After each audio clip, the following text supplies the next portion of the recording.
celebrate the Windblume Festival around this time of year? Paimon has lots of good memories from the last one.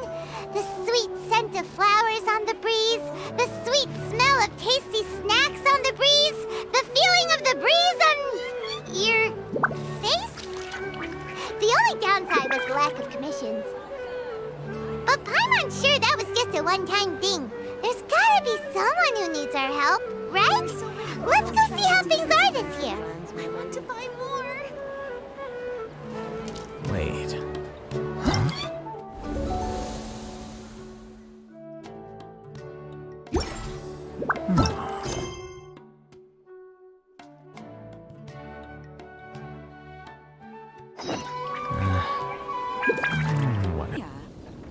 What happened this time?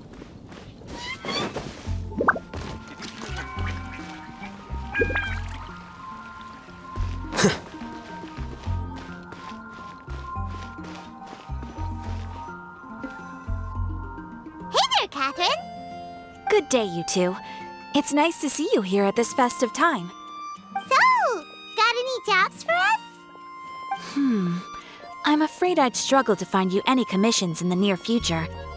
With the arrival of the Windblume Festival, the only task most Mondstadters are busy with is preparing gifts for their loved ones, but it's customary to do this oneself without assistance. Think of this period as the off-season for the Mondstadt branch of the Adventurers Guild. Spring is here, love is in the air, and everyone wants to relax and enjoy themselves. Even the cats at the tavern next door have been getting lovey-dovey with one another recently. Ew. Gross. You know that feeling you get when you burst out the doors after a nice nap, hoping to make it to the store before the limited edition drinks sell out, only to get there just in time to see the last 2 glasses snatched away right from under your nose by a couple of pesky lovebirds? That's what this feels like. Perhaps you two could simply take this chance to... Traveler! Paimon! Thank goodness I found you. There's something I need your help with. Whoa! Sucrose? What is wrong with you? That's no way to greet a friend we haven't seen in so long. No, not help like in the Windblume sense. It's just... How do I explain? Go ahead, Sucrose. We don't have anything else to do right now anyway. Phew. Okay. Here's the situation. I've been appointed as the Windblume Festival's special ambassador by the Knights of Favonius this year. My task is to do good deeds for people during this festival of gratitude and love. Nice one! So how did they decide who to appoint anyway? They spun an empty bottle donated by Angel's Share inside a circle with all our names on it. Whoever's name the bottle stopped at got chosen. I think so too. But everyone said that it was to make it fair, so everyone had an equal chance to become the special ambassador. The thing is, I'm not great at dealing with people, so I was really daunted by it at first. But I'm still glad that I got this role. Luckily, I came up with a way to spur myself on, which has helped. Have a look. Is that a test tube? Yep, every time I do a good deed for someone, I get them to breathe into a test tube. That way, I can collect everyone's breaths of joy. Sounds fascinating. Are you gonna use them in your research? Yes. I believe these breaths of joy will serve as valuable raw materials for alchemical transmutation. With any luck, I'll be able to produce something truly miraculous.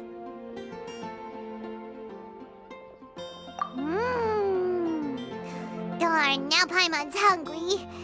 Wait, you're doing this on purpose, aren't you? Actually, I meant something even more exciting than that. I can't say for sure until I have more test results to confirm my hypothesis, though. Alchemists mustn't make claims they can't live up to. Anyway, I'm still missing one final breath of joy. Oh, is that all you need help with? That's easy. Just treat Paimon to a sweet madame. Then you'll get your last breath of joy. Hey, come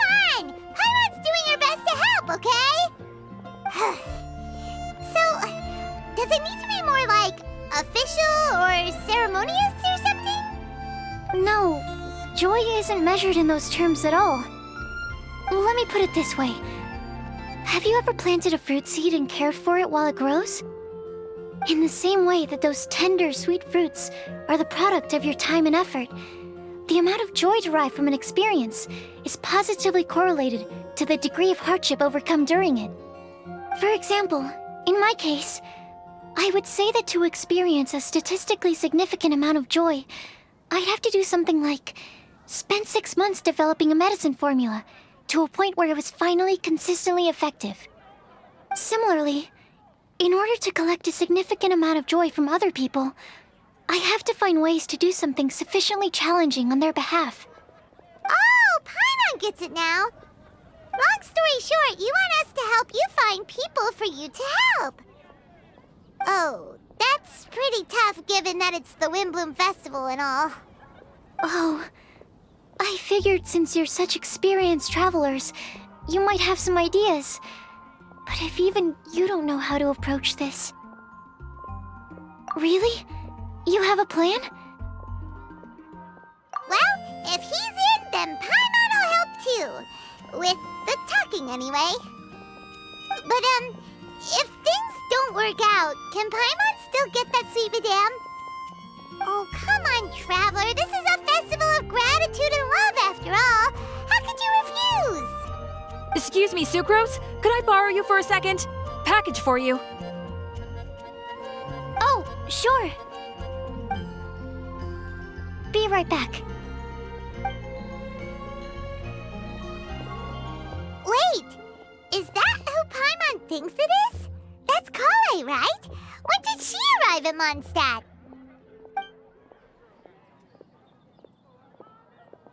Let's go say hi!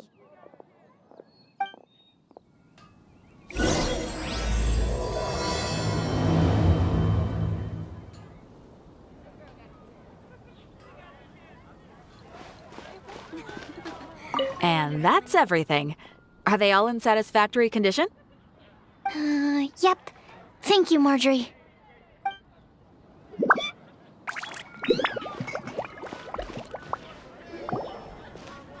Collei! Hey!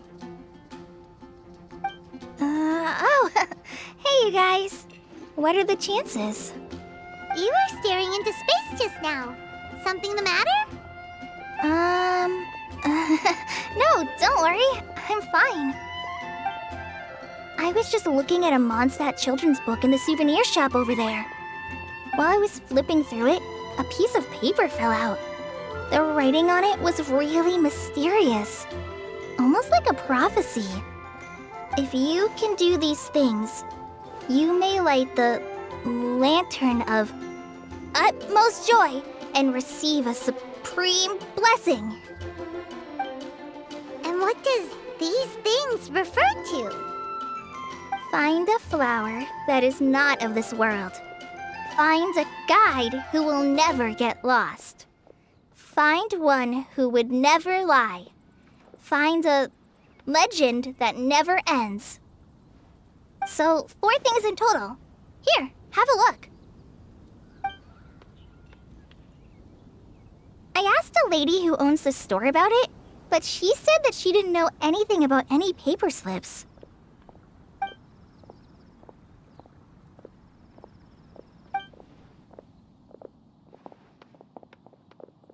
Hi there.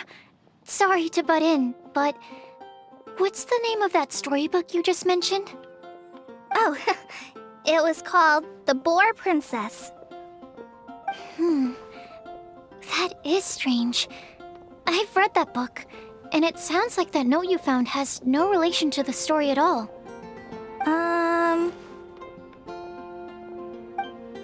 Do you know her? Let Paimon do the honors. Collei, this is Sucrose, an alchemist with the Knights of Favonius. And Sucrose, meet Collei. She's a trainee forest ranger from Sumeru's Avidia Forest. Hello. Hi.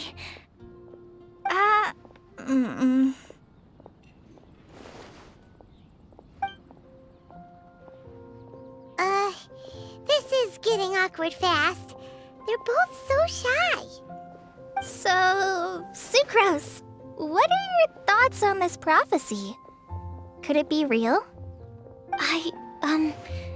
Without having done any research, I couldn't comment definitively. But if you want my subjective opinion, I don't think that it's a nasty prank or anything. The only people who read children's books are those with a childlike wonder and imagination. Or children, of course. I'm sure that whoever put this prophecy there would understand that. Would they really do this just to spread lies and ruin someone's innocence? I can't imagine anyone being so cruel. That's a great take. I love it. Exactly! Who would want to hurt a child's feelings? Okay, so what do you think the blessing is, Sucrose? If I had to guess, maybe a fairy that can make people's wishes come true or something? I haven't read many fairy tales, so this is pure speculation. With no other information on hand or prior research to compare against, I'm afraid it might not even be worth considering. Wow! Her guesswork is really good, though. I want to pick her brain some more. But will she find it annoying if I keep asking her questions? We've only just met after all. What's the best thing to say to someone you're meeting for the first time?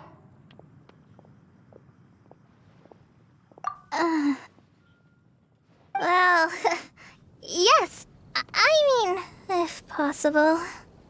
Then, what would you wish for, Collei? I'd wish for a better personality. Uh-huh. Huh? You can't waste it on that! You've got a great personality already! That's very kind of you. But if you know me like I do... Collei! I know that voice! It's...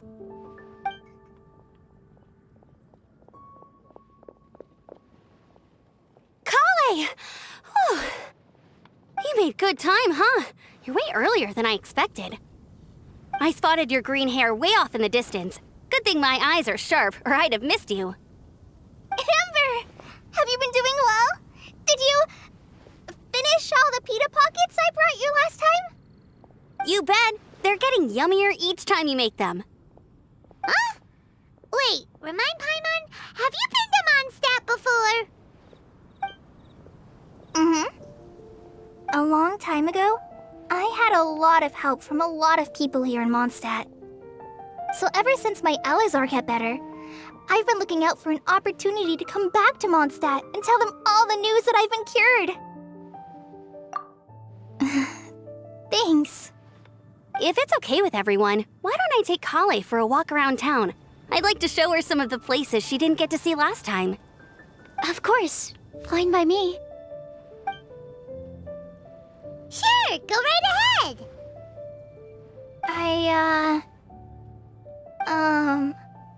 Sorry, Amber. I agreed to meet my traveling companions by the city gate in a few minutes, so I can't go with you just yet. Oh, that's all right. In that case, you guys go rest up, and I'll go see Master Jean to ask for some time off. Oh, okay. Traveler Sucrose, could you look after Collei for now? I'll come get her later and take her out. There's still a whole bunch of people I need to introduce her to. Sure, no problem. Awesome. See you later then.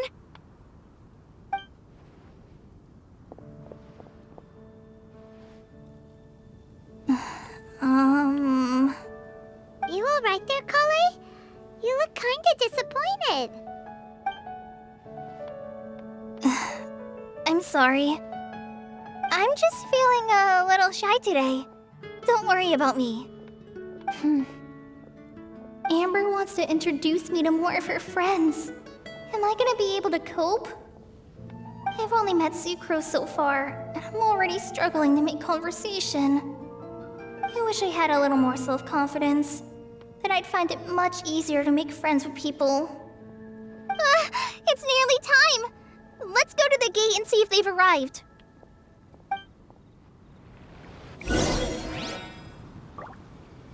It's been getting quite busy.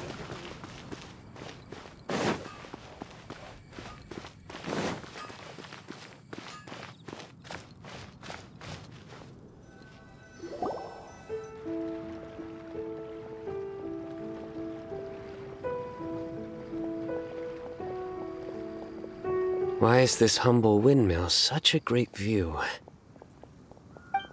I mean, it's understandable. It must have been a long time since you last came to Mondsadt. Because it is the true Great Vayu Viastra?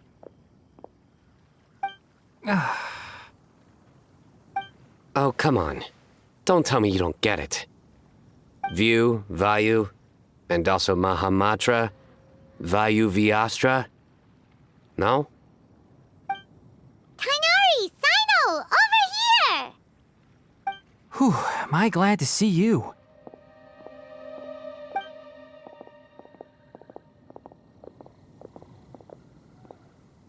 And who's this young lady? Master, this is Sucrose, an alchemist with the Knights of Favonius. We just met. Sucrose, this is my teacher Tighnari.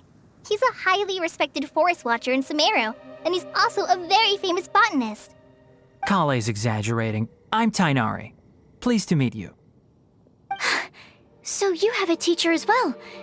The pleasure is all mine, Tighnari, sir. Yep, he's extremely knowledgeable too. And this is General Mahamatra Cyno of the Sumeru Academia. He's really famous in Sumeru as well. Greetings. Though if I might say so, we're purely here for personal reasons. You needn't be unduly concerned with our official positions. And Collei, there's no need to use my full title. Cyno is fine. Or sir, if you absolutely must. Indeed. We're not here in an official capacity, just to keep Collei company on her vacation. Keep me company? But it was you two that insisted on coming. Collei is very important to us. We felt obliged to ensure her safety on the long, treacherous journey to Mondsadt. But I've been here on my own loads of times before. What about your work, though? What if something bad happens while the General Mahamatra's away? There should be no issues. I have left my duties in the hands of my subordinates, and two especially reliable helpers.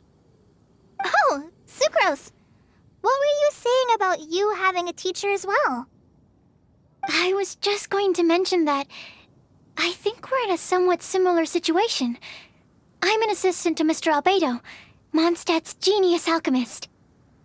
Oh, please, Sucrose. Genius is an unnecessary epithet. It will serve only to leave an exaggerated impression of me in the minds of our guests. Mr. Albedo, but it is an objective truth. Hey, Albedo's here too! Great! The more the merrier!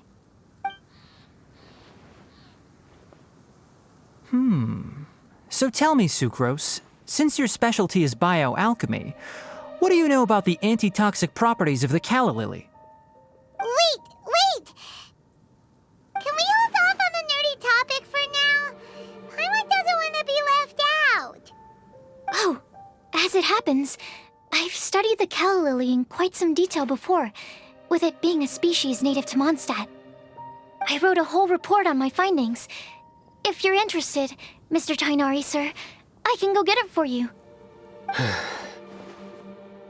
We're supposed to be here on vacation, and you're already thinking about how to improve your herbal medicines?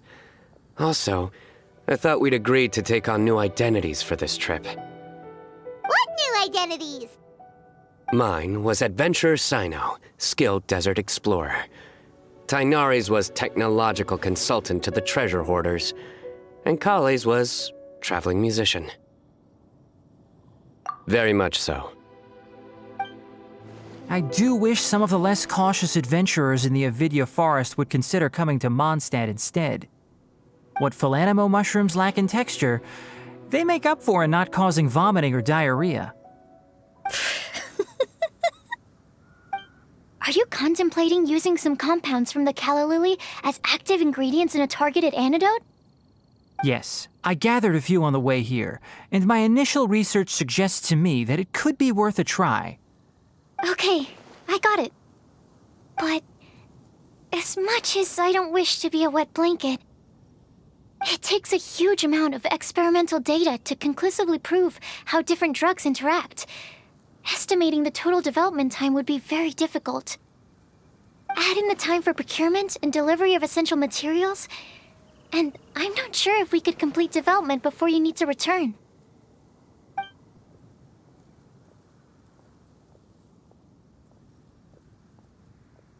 Then please, allow me to help. Mr. Albedo. Apologies for my tardy entrance in the present discussion. I understand you're looking to make an antidote for poisonous fungi, correct? If you happen to have some samples with you, or relevant documentation on hand, perhaps you might give me the chance to review them later. But before that, I invite the three of you to look at this.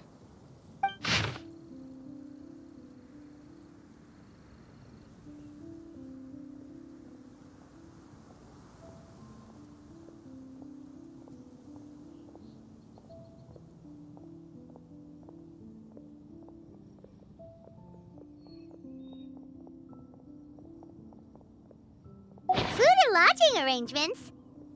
Were you quietly writing this up the whole time? Paimon didn't even notice! Hardly. Rather, I should apologize for interrupting a serious discussion between trained professionals, especially after they've traveled so far to be here, when I myself am neither an adventurer, nor a technological consultant, nor a musician. Nevertheless, I would encourage you to have a knowledgeable local arrange your detailed itinerary while you're in Mondstadt. Take a look, and should you find anything here to be objectionable, it can easily be adjusted. This is too kind of you. These arrangements are quite excellent. It looks great!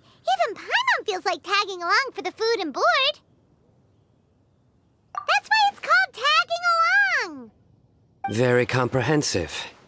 The adventurer, technological consultant, and musician all approve. Thank you. Just one thing. We'd like the chance to cook as well. Why don't we change the group dinner to a camping and cooking trip? I'll help pitch the tents. I can help too. And Paimon will take him to Good Hunter to order some starters. Mondstadt's cold-cut platter is not to be missed. Great, then it's decided. Sucrose and I will bring the three of you to your inn for a quick rest. You two, let's meet by the lake this evening.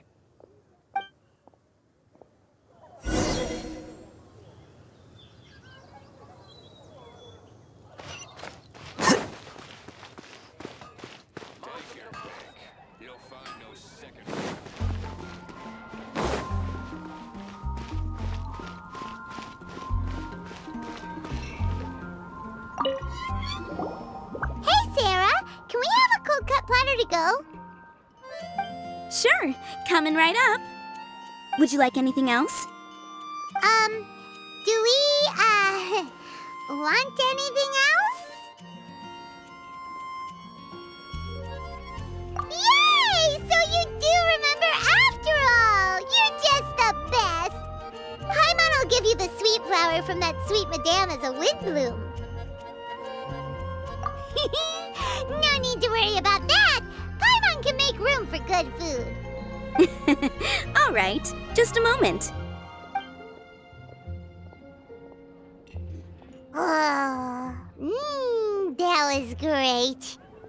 If that was a Windblume treat, then Paimon wishes it could be the Windblume Festival every day.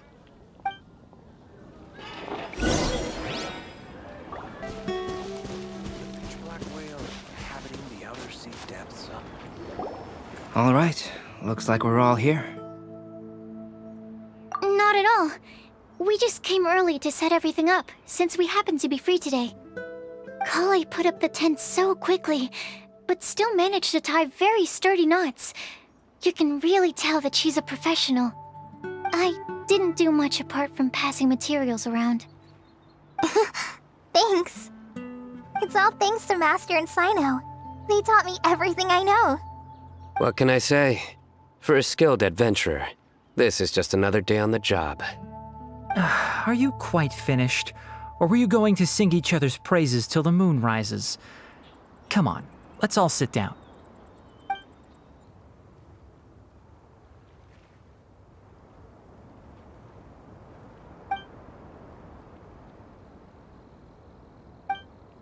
That sunshine sprat was really very good. I didn't watch you cook it, but I believe that the prominent umami flavor of the dish owes itself to more than the fish alone. That's correct. Any further deductions? Let me think. The aroma was quite uniform. Unlike that of a spice blend, it was also unfamiliar to me. So I would venture that it was a Mondsatt specialty. As far as edible Mondsatt plant species are concerned, calla lilies are usually used in soups. So if I had to guess... small lampgrass? That's right. I've long heard that Sumeru's fish with cream sauce is noted for its gentle texture, which brings out the tenderness of the fish. Here in Mondsatt, we're not quite as varied in the use of spices as in Sumeru, but the principle of bringing certain distinct flavors to the forefront through combinations of natural ingredients is very much the same. I liked it a lot. I'm curious as to the exact ratio of ingredients. I'll write a copy of the recipe for you. Would anyone like to try the nutrient-dense meal I made? I'll have some. What about you, Collei? It doesn't look like you've eaten very much. Is your appetite low at the moment? No. I just don't eat a lot normally.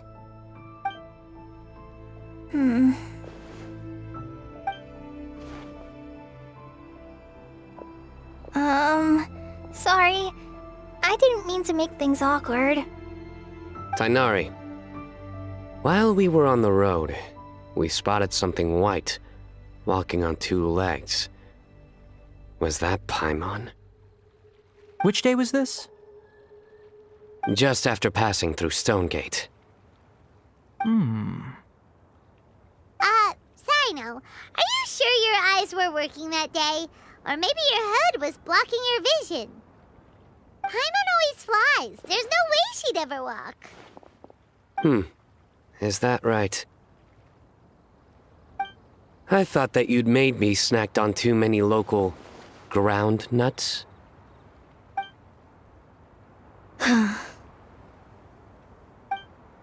No?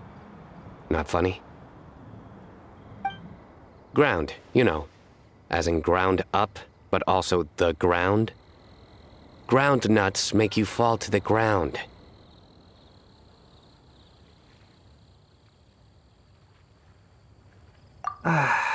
Think of this as part of the process of getting to know Cyno.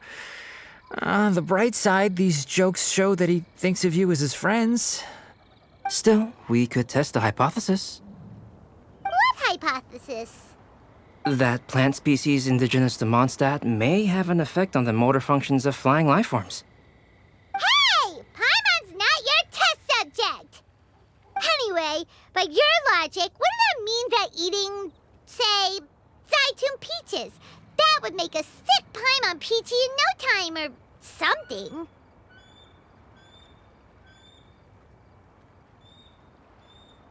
Hey! Not you two! I think the Traveler and Paimon's conversations are more entertaining than Cyno's jokes. I see. You must have been keeping quiet about this grievance for quite some time now. You seem much cheerier now that you're here in Mondstadt, Cyno. Actually, feels like you're a completely different person. That's because I'm Cyno the Adventurer. It's not? in fairness, you only saw him in his work mode while you were in Sumeru. He's actually like this most of the time when he's in a good mood. Yep, it's true. Sometimes when he's eating, he'll grumble about how the bowl is too shallow for the amount of food it contains and other random stuff like that. I understand. Then allow me to reintroduce myself. Before, you knew me as General Mahamatra Cyno. Now, please see me as Cyno the Adventurer. Yeah, so that's another thing he does. He'll keep repeating something he thinks is funny until you stop trying to resist. So you have two different mental states? Almost like different phases of matter. Interesting. I want to learn to do that too. I think in your case, the two states we would end up with would be highly conscientious Sucrose and stupefied Sucrose. Oh, by the way, was there any reason in particular that you chose Mondsatt as your destination on this occasion? Oh, well, Lisa once told me that the Windblume Festival is one of Mondstadt's biggest events of the year. I wanted to take this opportunity to give everyone a Windblume as a token of my heartfelt gratitude for everything they've done to look after me. Plus, it was a good chance for Collei to get out and meet some new people. Collei, Lily. What? Collei's Windblume. Maybe she should call it a Collei Lily. It sounds very Mondstadt. There's also Collei Flower, which would technically make more sense, but somehow it doesn't sound as nice.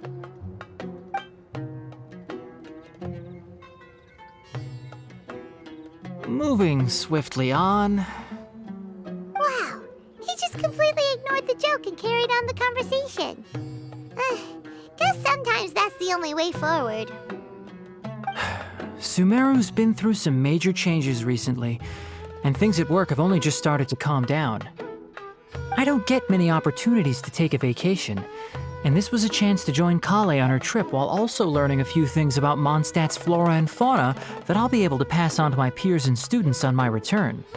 Two birds with one stone. How about you, Cyno? I came to ensure Collei's safety. That's just an excuse. Plain and simple. Also, there's the matter of a Genius Invocation TCG custom-made card back. Aha! So you did have an ulterior motive.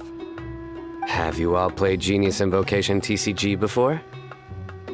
And that is why I am proud to call you my friend. When I first began contemplating getting a new card back, I asked around before eventually deciding to ask the legendary Mr. Kaltz for guidance. A friend of mine, Sawada, whom I played cards with on occasion, had been to Inazuma for the Irodori festival. He told me that Kaltz was a Mondstadter, so I should try my luck there. Kaltz? Isn't that... You mean, he's a friend of yours? I see. So, you came to Mondstadt in search of Kaltz. No, that is inaccurate. I came here principally to protect Collei. You most certainly did not. Collei's been here on the quiet numerous times, and this is the first time you felt the need to join. Not only me, same applies to you too, doesn't it? If my writer friend were here now, I'm sure he would describe this curious coincidence as having the makings of a good story. It's always a pleasure to meet a fan. Oh, here he comes. Wait, you mean you're Mr. Kaltz? Having my new friends address me by my pen name feels somewhat unusual. Please, just call me Albedo. Huh. So you're Kaltz. Cyno's been talking about you non-stop recently. He's intent on getting you to design a bespoke card back for him. You didn't have to say all that. I don't usually take private commissions, but I believe that we are friends now, all of us. Our conversations have been deep and interesting, and Cyno, Your passion for this game is indeed one of a kind. I can see it in your eyes. Obviously. And given that you've come all this way from Sumeru to see me, I'd be quite honored to take this commission. Wow, your teacher's so nice. I feel the same about yours. Well, they definitely have different personalities, but they're similar when it comes to their character. So, how much should I budget for the timeless masterpiece you will produce for me? Surely, timeless masterpiece is something of an overstatement. Any artwork fit to appear on the reverse of my card decks is by definition a timeless masterpiece, even if I do say so myself. Don't mind him. These TCG nut jobs are all like this. I see. So, this has an almost religious significance. Well, for starters, I'd like to hear a few more of your jokes. My jokes? You like them? I do. Really? I didn't see you laughing. Yeah, well, the joke's ability to induce laughter is a separate matter, but I certainly find them fun. If I might interrupt, does anyone else smell something strange? My nutritional meal! Will it be okay? Should we go over and take a look too?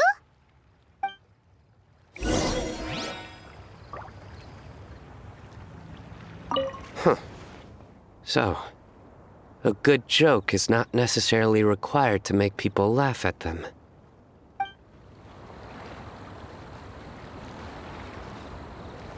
I'd be grateful if you could check on Sucrose. As for our new friends here, leave them to me.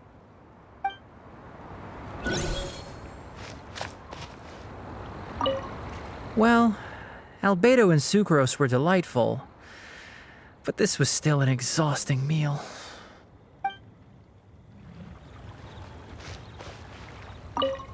The cooking pot. Is everything okay?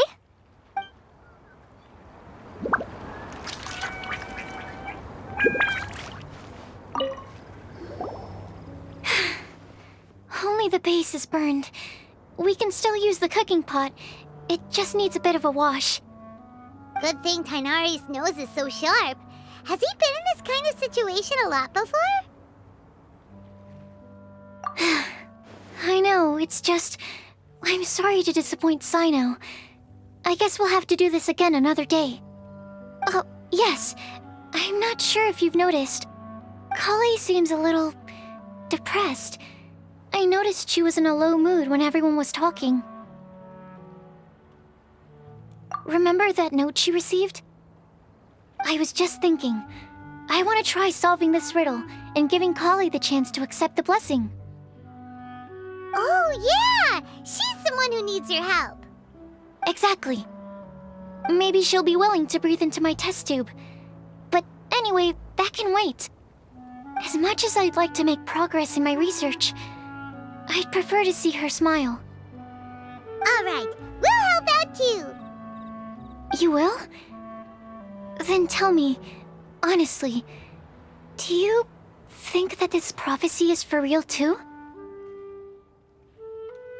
Huh? Right! Alright, let's meet at the alchemy crafting bench in the city. I've got some thinking to do in the meantime. We're back. Oh, what a shame. You just missed a joke about windmills. Stop, please. I don't need to hear it a 5th time. That bad, huh?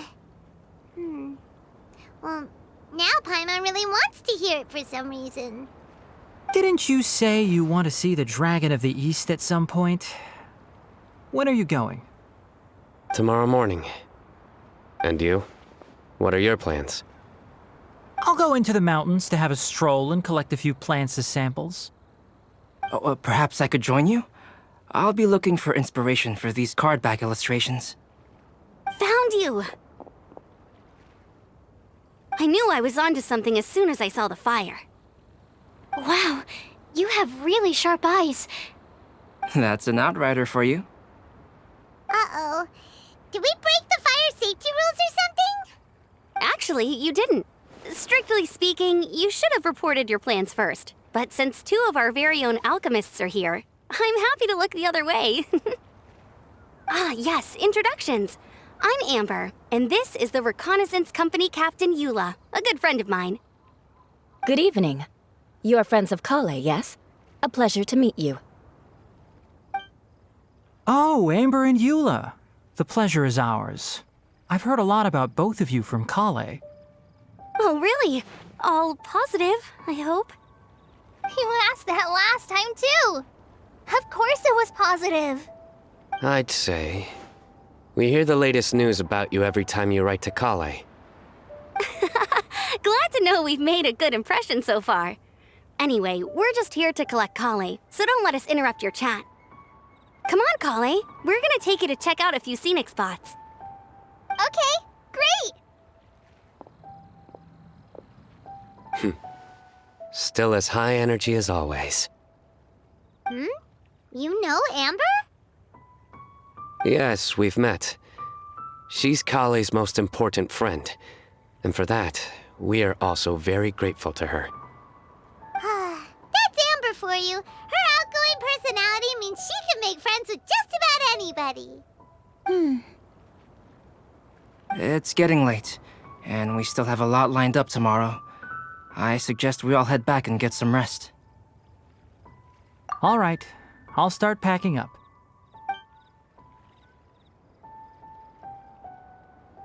You're gonna get the tone-deaf bard to check out that note, aren't you? Guess Paimon knows you pretty well, huh? Knowing him, he should be hitting the taverns around this time. We can go corner him and make him answer our questions. Let's move!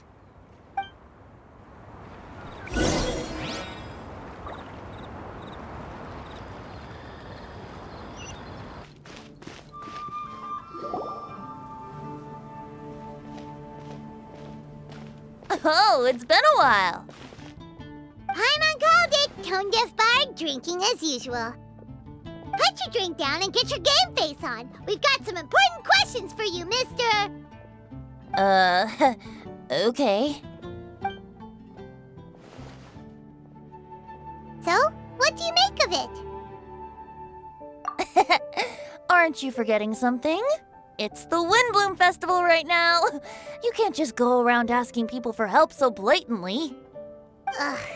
Well, if you won't tell us the answer, could you at least tell us if this thing's worth a shot? Sounds to me like you want a hint or two. A fine answer. The person who wrote this prophecy is very powerful. If you manage to solve the riddle, good things are sure to happen. Also, I happen to know where this lantern is.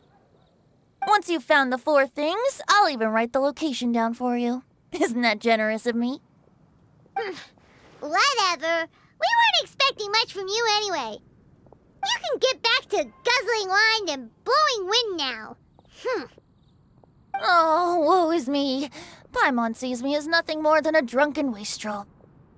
There are actually a great many things that we bards are required to do. It just happens that enjoying life is the most important one. Once this is over, would you like to join me for a drink?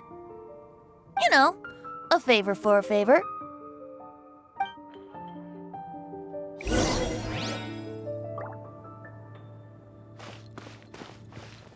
Or, given the way that you're staring at me, perhaps you'd like to get me that drink now? I, of course, would be most amenable to that. But I believe you have friends waiting for you. Don't worry, there'll be plenty of time during the festival.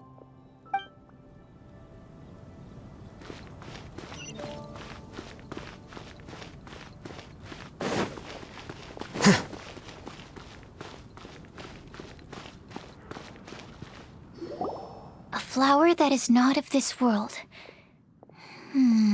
Not of this world. Sucrose! We've got some good news and some bad news. Which would you like to hear first? Let's have the bad news first, I guess. Huh? Really? Don't most people usually want to hear the good stuff first? Oh, alright then. Basically, we went to Windrise to divine the breeze. The wind said that the prophecy is real and that your idea is a really good one. That doesn't sound like bad news. So what's the real bad news then? Paimon ate the bad news!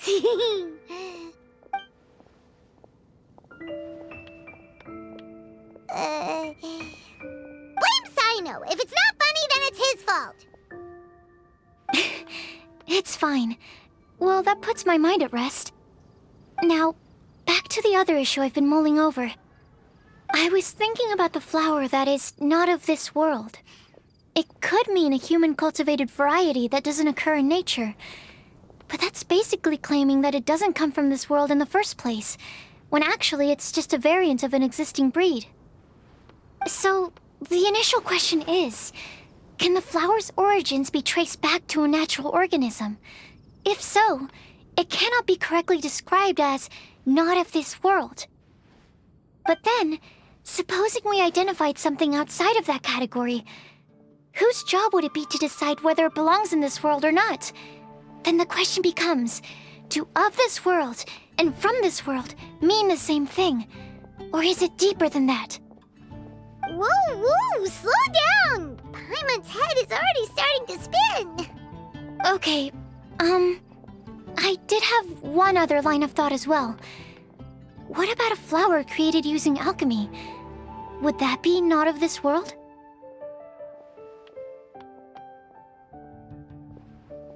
Albedo may know the answer, but asking him right away would be like asking the teacher for the answers to your exam paper.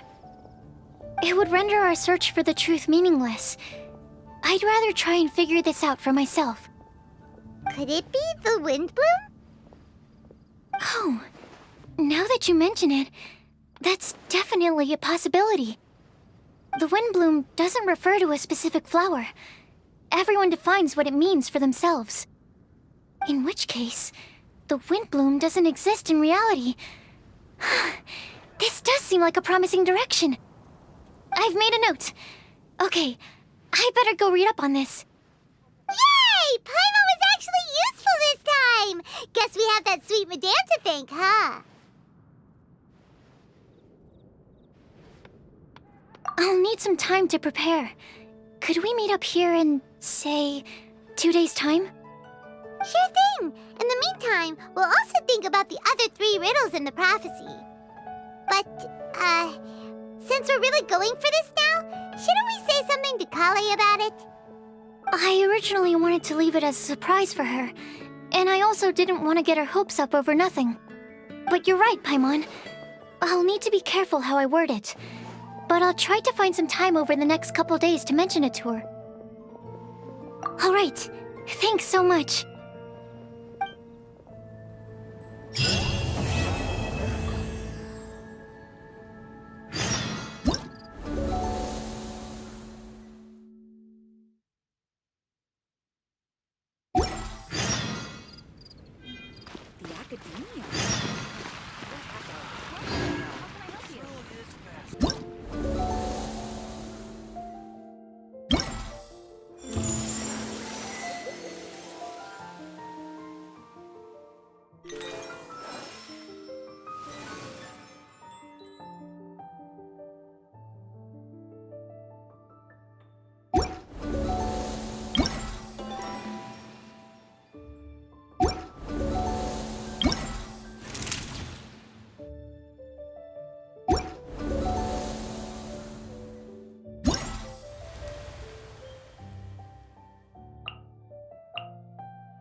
Today's the day! Let's go meet up with Sucrose! So many local specialties in Tighnari.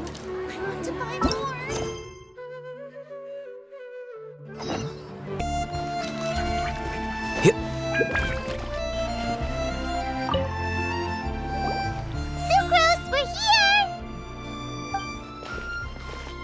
Oh, Traveler, Paimon. I only just arrived myself, so I'm still getting ready. Ah, and Collei just passed by a moment ago. She said she had some things to sort out at the inn where she's staying, but she'll meet up with us when she's done. Apparently, Tighnari and Cyno both went out, but she stayed behind because she wanted to help us. Not too bad. After reviewing it again with fresh eyes, I came up with a new theory which seems to hold some water.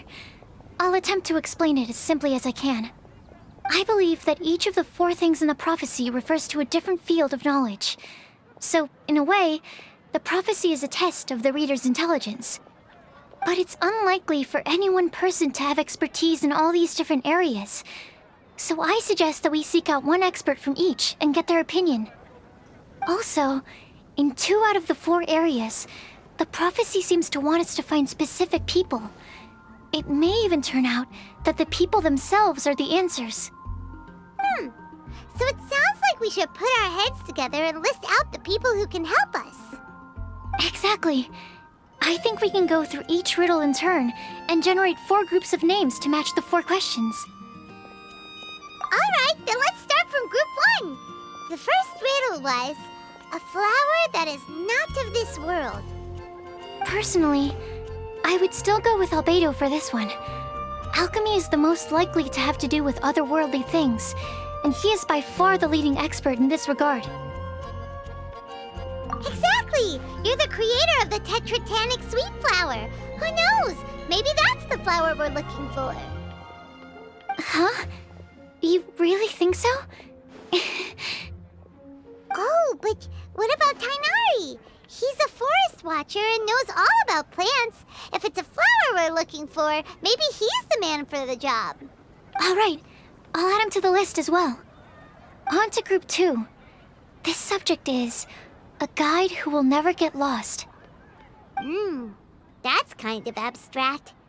Does it just mean someone who never loses their way? Wait, but they have to be able to guide others too, so it's not quite as simple as that. Oh, you mean Mona? Yeah, she definitely counts. Mona. Yes, she certainly seems very confident, and she can use her astrology to guide people. Would Bennett count? Well, his luck's so bad that as long as you go in the opposite direction from him, you'll always be going the right way, right? I see. I suppose I can't argue with that logic. Add him to the list. Finding everyone won't take long, so one extra person won't hurt. I know. Would Outrider Amber be a valid candidate for this category as well? Yeah, she would! She's got a great sense of direction after all. As a matter of fact, when the Traveler and Paimon first came to Mondsadt, she was actually the one who gave us directions. Yes, she's certainly a good guide. Is there anyone else? Let me think. Yes, I believe there may be one more. Albedo once made a set of equipment for Mika from the reconnaissance company. He's their surveyor, and an exceptional pathfinder. He's even instructed others in the discipline of surveying before. So, in my view, he's highly unlikely to lose his way, and would be very good at helping others find theirs. Cool! Another one for our list! Wait, Collei should have been here by now. Wonder what's taking her so long. Sorry, could we continue our chat somewhere else? Oh, you wanna go see how she's doing, right? Sure, let's all go.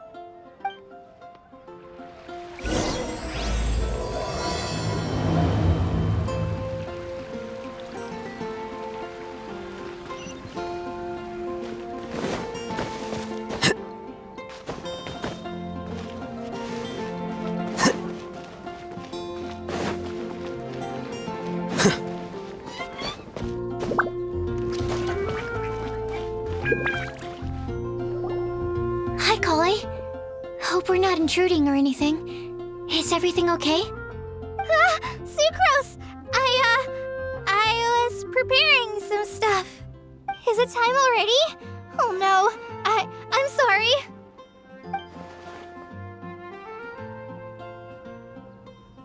Don't worry. The Traveler and I only just met up. We were just worried that you might get lost along the way, so we thought that we'd come get you. Thank you. I'm ready to join you now. How's that thing going?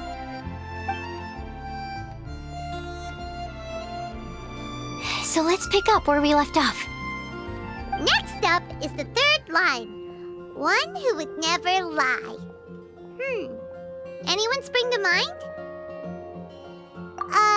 You really think so? Seems like it would be pretty difficult for someone in his position to avoid having to lie.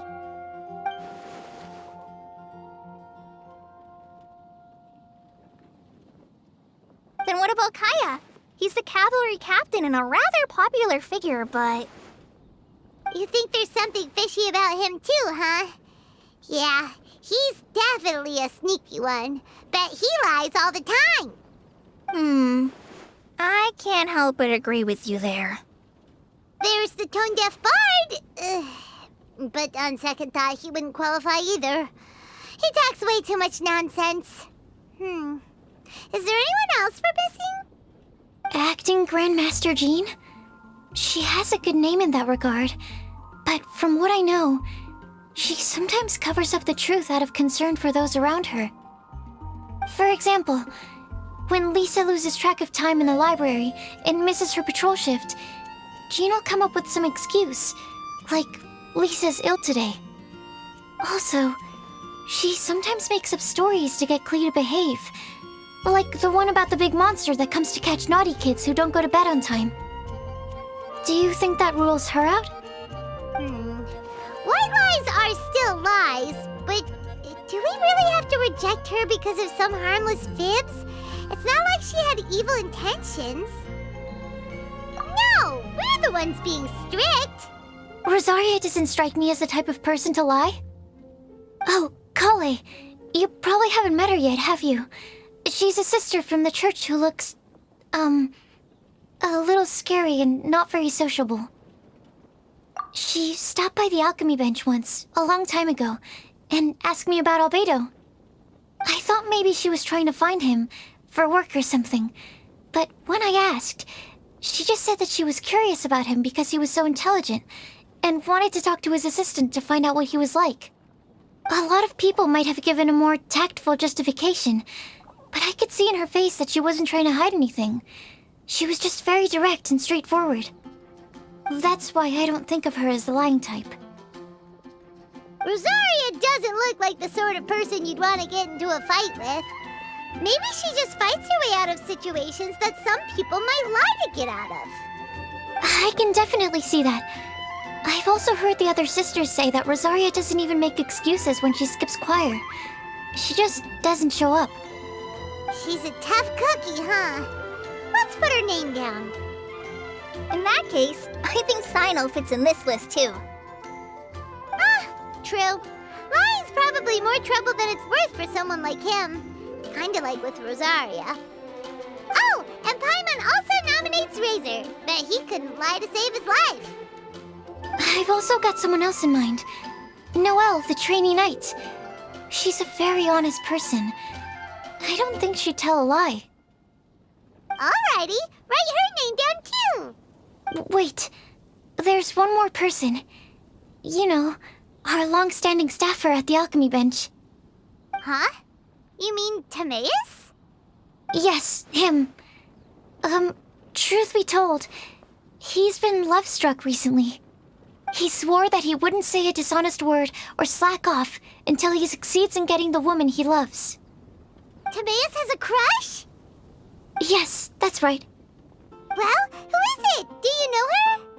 I've never met her. All I know is that she's from Liyue. Timaeus says that she's fun, has a great personality, and is very, very good looking. Since we're on the topic, helping Timaeus win the lady of his dreams was also one of my goals for this Windblume festival. But how can we help with that? I don't know. Make sure he uses nice paper and a fancy envelope when he sends letters to her. Help him pick a nice gift and wrap it properly. That sort of thing. Yeah. I had the same situation once in the Avidia Forest. I helped another forest ranger out by delivering a love letter to the coworker she likes. Yep, that sort of thing exactly. Oh, also, I helped him with some of the groundwork for one of his research projects. He must have appreciated it, because he gave me a refrigeration device that he's been developing as a thank you gift. Is it any good? I mean, it looks nice. Sounds like a no. Alright, guess we'll put Loverboy down on the list then. Okay, so last of all, we have a legend that never ends. Anyone come to mind for this particular line? Lisa, perhaps? A librarian understands books best, and aren't most legends written down somewhere? When I think about legends, fairy tales and picture books come to mind. Maybe Collei. She read a lot of fairy tales when Tighnari was teaching her to read. Oh, do I count? Of course you do. I'll put you on the list. I prefer to read things like an illustrated analysis of alchemical substances and their uses, the fascinating principles of crafting, and hypotheses of life. Point taken. Paimon didn't quite understand any of those. Collei might be a good choice. Her mother, Alice, is a renowned traveling author, so I'll bet she's been exposed to all sorts of myths and legends. Alright then, Collei makes the shortlist. Well, that should just about do it. Next up, we should go and ask the people on the list about the prophecy. Do we have to ask absolutely everyone on the list? It seems like a lot of people. It is. So, I was thinking that perhaps we should split up. That might make our search more effective. Okie dokie. Also, I've thought of a method of gathering feedback.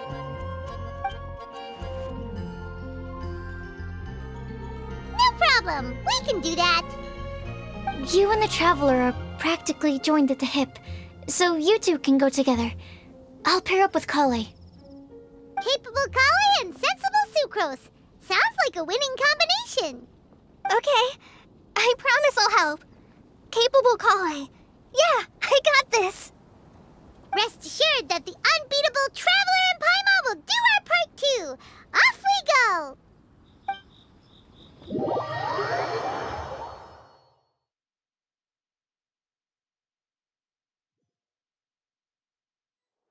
I plan on starting from the person with the most defined stronghold. So let's go to the library. Lisa should be there. Stronghold. That's an, interesting word to use.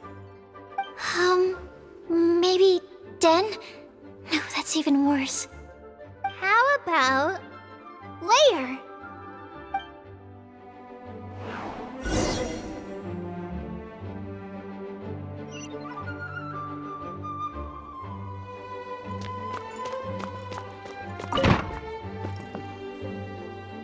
Here we are, Lisa's lair. Oh no, that was a bad word choice. And now Sucrose is using it. It's all my fault. Lisa, might I ask if... Huh?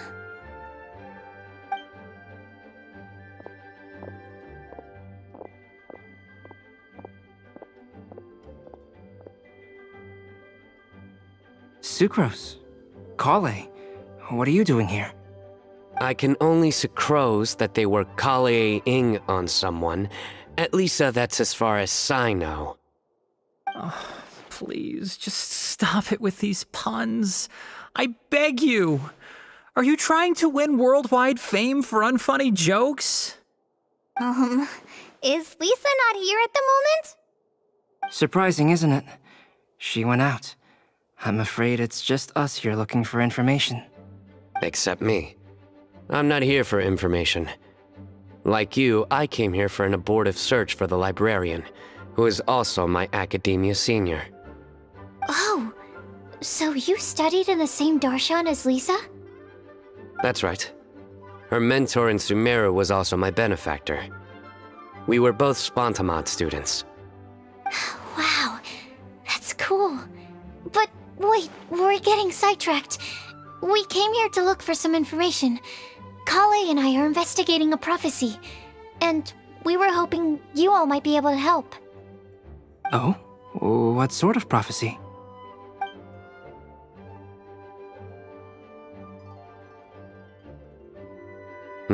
I see. You want to ask them about the flower that is not of this world, and me about the one who would never lie. But there's no rush. You don't need to answer right away. We're just here to tell you about the situation. You can take your time to think it over and submit any thoughts you have in written form to the Sucrose mailbox. The Sucrose mailbox? Yep. I was thinking about it on the way. And although they seem like trick questions, there's a lot to mull over once you get down to the details. A quick answer off the top of your head might not go into enough depth. So, I decided to place a mailbox next to the alchemy crafting table. Everyone can submit their written answers there when they're ready. We don't have to call it the Sucrose mailbox, though. It could just as well be called the Sucrose and Collei mailbox. Or even the Sucrose, Collei, Traveler, and Paimon mailbox. I think in this case, we can just go with your quick answer off the top of your head. Sounds like a good solution. Certainly more reliable than verbal discussion alone. Agreed. Certainly when it comes to discerning whether someone is a liar or not, you cannot simply take them at their word. Understood. Once we've had a look into it, we'll place our replies into your mailbox. Thank you all so much. Okay, let's tick them off the list and carry on working our way down. Already done.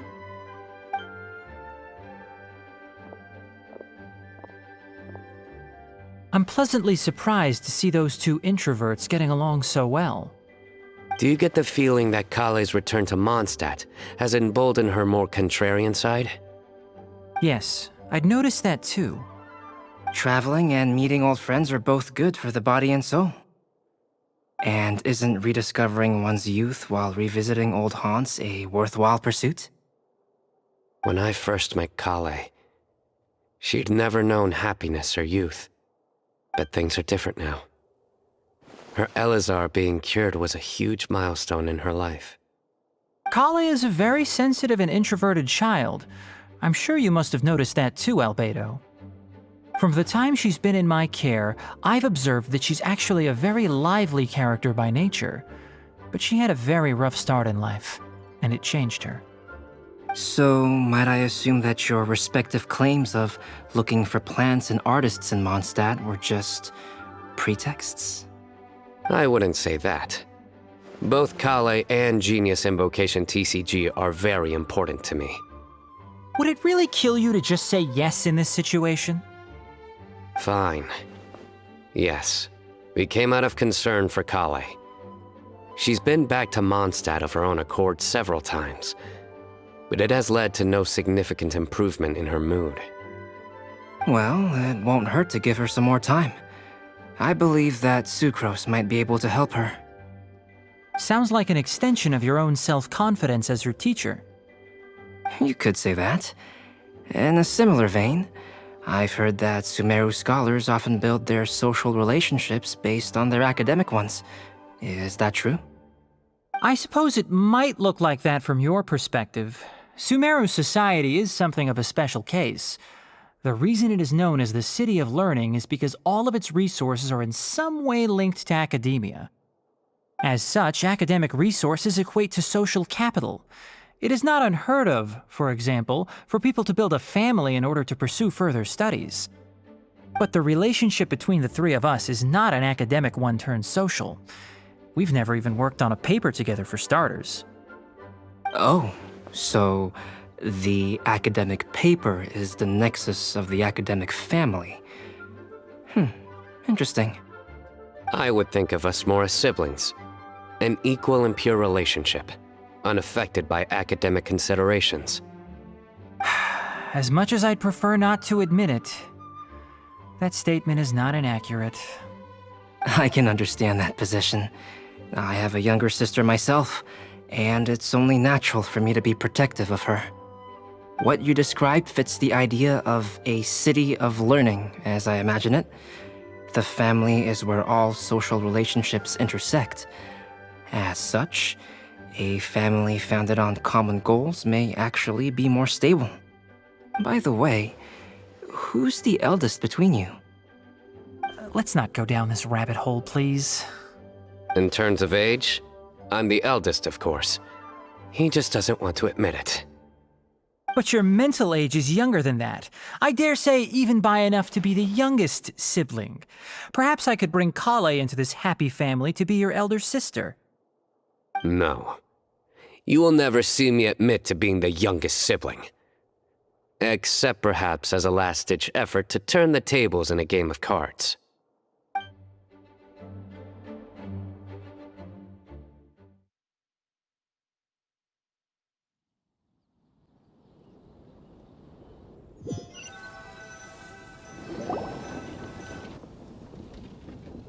Guess we'll leave Collei and Sucrose to it. Fingers crossed all goes well for them. Now then, where should we go first? Let's try our luck at the bulletin board, shall we? A lot of people tend to show up there at some point in the day. Maybe we'll get lucky.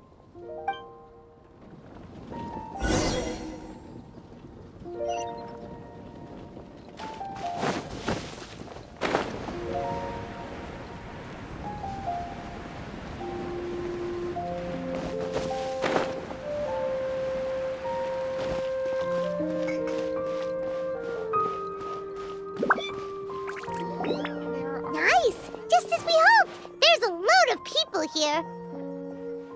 Huh? Even Lisa's here. Hey there, Traveler and Paimon. It's been a while. How have you been? We've been doing pretty well. You look surprised, cuties. Is it because of me? Teacher is not at the usual place. Oh, please. It's not as if I'm glued to my chair. I like to get out for a little fresh air every once in a while. Mika's here today, so I thought it'd be a good time to introduce him to Bennett and Razor. They're all out and about quite often, so it's helpful for them to get to know one another. Hello, everyone. My name is Mika. I look forward to working with you. No need to be so formal. We've known them for ages. They're cool. Windblume. Fun? Actually, we haven't gotten to the fun part yet. We've been busy investigating a prophecy.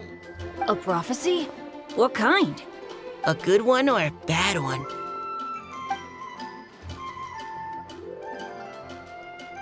Gosh, that all sounds quite fascinating. I can't believe I made it onto your list of names. You really think I'll be able to help? Believe in yourself. Right. Believe in yourself.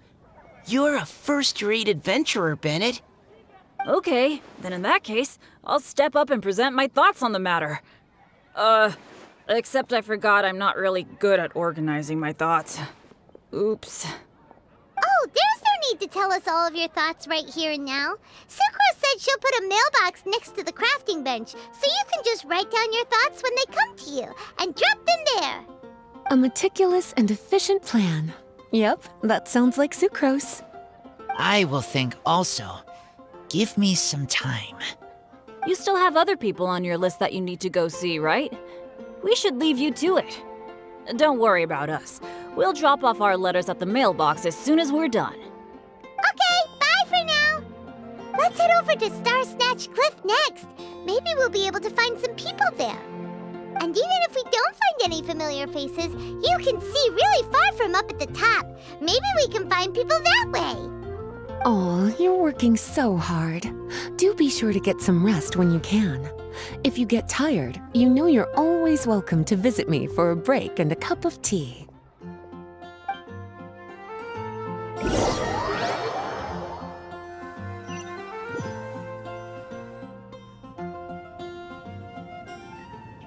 Where to next? Let me check my notes. Huh, this way. Got it.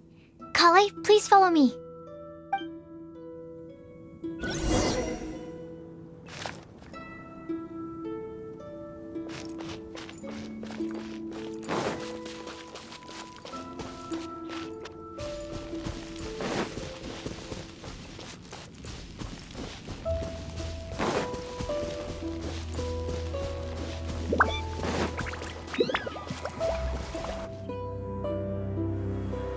Oh, it's our lucky day. There are several people over there.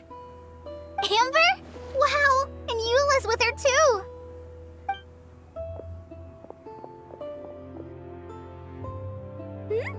Oh, it's Sucrose! And Collei also spies the girl with the long scarf. Collei, we were just talking about you. Ah, right, I don't think you've been introduced to Noelle before. Collei, this is Noelle, maid of the Knights of Favonius. Nice to meet you, Collei. I missed you the last few times you were in Mondsatt, so I'm glad to finally meet you in person. Oh, nice to meet you too, Noelle. My name is Collei. But you already knew that. Relax, you two. There's no need to be so courteous. We're not on some kind of diplomatic mission here. Collei, what are you doing here? Are you planning to blast some fish? Nope. Collei's on patrol with the other knights. Huh. Now that you mention it, it looks like everyone here's a Knight of Favonius except for Collei and me. I'd heard that there was a very young knight in the ranks, but it's still a surprise to see with my own eyes. Collei, what do you do? I'm a trainee forest ranger in the Avidia Forest. Trainee? It means I'm not officially a fully qualified forest watcher yet. I'm still learning. Oh, you're just like me. I'm still working towards becoming a fully qualified knight. Technically, though the distinction is hardly relevant right now. This isn't a very formal patrol. We're just chatting. Don't panic, Collei. Just pick a topic and join the conversation. Don't panic. Whatever you do, don't panic. It's just Amber and her friends. There's no need to be nervous. Let me guess. Were you chatting about the new guests in town? Yup. A few folks from Sumeru have come to visit, so we're brainstorming a few nice surprises for them. Amber! Sorry,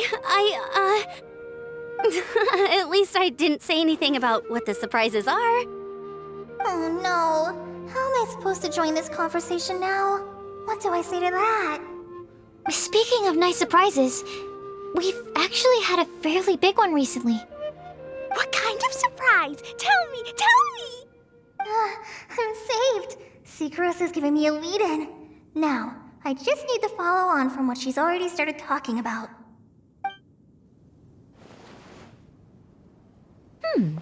What an interesting prophecy. I have no idea what the answers could be, though. So essentially, you're gathering information to help you solve the riddles, correct? I'll do my best to help. Thank you so much, Eula. Anytime. There's no need to answer right away. We'll put a mailbox next to the crafting bench for people to drop us a note once they've thought of something. I'll drop something in there for sure.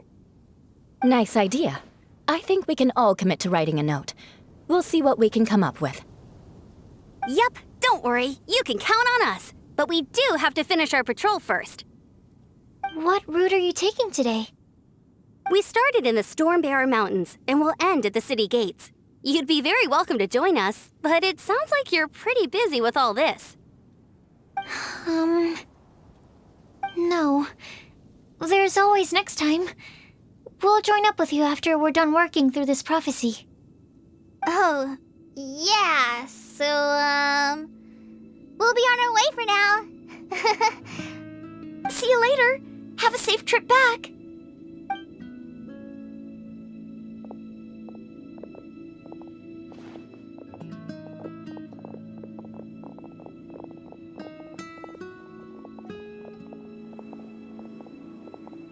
Are you okay, Collei? Was it that obvious? No, not at all. It just looked like you had something on your mind. So that means it was obvious. Whatever's bothering you, you can talk to me about it if you want. I'm happy to help. Thanks, Sucrose. Well, the truth is, I don't really know how to act around Amber and the others. Really? I thought you two were good friends. We are. Amber's a really important friend to me. I don't know. I I guess if I'm being completely honest, the problem's probably with me. The first time I came to Mondsadt, I was really immature. I didn't want to let people in, and I was generally pretty awful to everyone. Amber was the one person who didn't give up on me, and if it wasn't for her persistence, I wouldn't have found a friend at all. Without Amber, I might not even be here today. And because of that, I really look up to her. I think of her as my role model, and hoped that maybe one day, I could learn to be like her. But after trying and failing for several years, I think I finally realized. I'm no Amber, and I never will be. Looking back, it seems silly that I ever thought like that. We're nothing alike at all. My personality's so... weird. I always get so anxious and I overthink everything. Aw, Collei, don't say that. Sucrose? Would it be okay if I told you a bit about my past?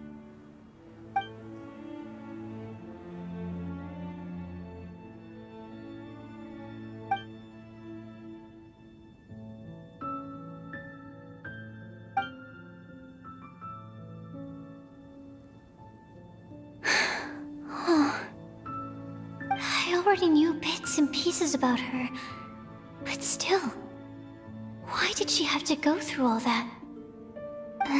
I'm sorry. We've only just met and I'm already dumping all of this on you. This is why I get so frustrated at myself. I'm always doing this. I get into a spiral of self-doubt, and then I end up having to find somewhere to vent it all out. No, it's fine. I'm really glad that you're willing to tell me all this. People don't open up about their deepest feelings unless they really trust the other person. Don't you think? At least, I think it's kind of an honor. And, I mean... you've probably noticed by now, but I don't have the best social skills either. I always just end up talking about the things I'm interested in, and going on and on. But even so, you still listen to me when I talk my head off about alchemy. It's a relief to listen to you talking about yourself for once. If you hadn't told me all of those things, I never would have guessed that you struggle so much. Honestly, I feel like we're very similar people. Really? Yeah. Everyone has their own problems to deal with. I certainly do. All the feelings that you talked about just now, I totally get it. It takes so much more effort for us introverts to fit into a crowd. When you were saying about how you try to think about what to say in advance, and you're constantly terrified of saying the wrong thing and making things awkward, I relate to that so much. Oh, and also that part about studying under a genius. In fact, before meeting you, I'd never met anyone who seemed so similar to myself. Oh. I'm not very good at giving words of comfort or anything, and I'm not gonna tell you to just get over it or stop worrying about it. How about we just sit here for a little while? We don't have to force a conversation if we can't think of anything. We can just sit here together. Sucrose has stopped talking, but for some reason, this doesn't feel awkward at all. Maybe she's right, and we're more similar than I realized. In Sumeru, I always like to find a quiet place to just sit and watch the scenery, but it's always by myself. I never thought there'd be a day when I could do this with someone else by my side. Mondstadt's breeze is so gentle and soft. Hey, Collei. See that cloud over there? Doesn't it look like one of my test tubes? I don't think so. Sorry. Then, maybe we're not quite on the same wavelength on everything. At least, not when it comes to looking at clouds in the sky. Thank you, Sucrose. I feel much better after talking to you. Yeah, it helps a lot, doesn't it? I also vent to my flasks sometimes. The next time I get the chance, I have to show you my Tetratanic Sweet Flower and my Tetratanic Windblume. Your Tetra... what? 2 of my favorite things I've made. They're really cool. I think you might like them. Oh, okay. Yeah, you'll definitely have to show them to me sometime. I brought some crackers with me. You want one? There's cheese flavor or tomato flavor. Sure. I'll try the cheese one. Aw, look! They're enjoying the scenery together. Shall we go play with them? No, it's fine. Let them sit for a while. We're not what Collei needs right now. She needs a new friend. Someone different who's never met her before. I don't get it. Is there a difference? There is. You'll understand once you're a little older, Klee. People can draw different kinds of strength from different kinds of friends. And right now, Collei needs someone that's just not the same old me.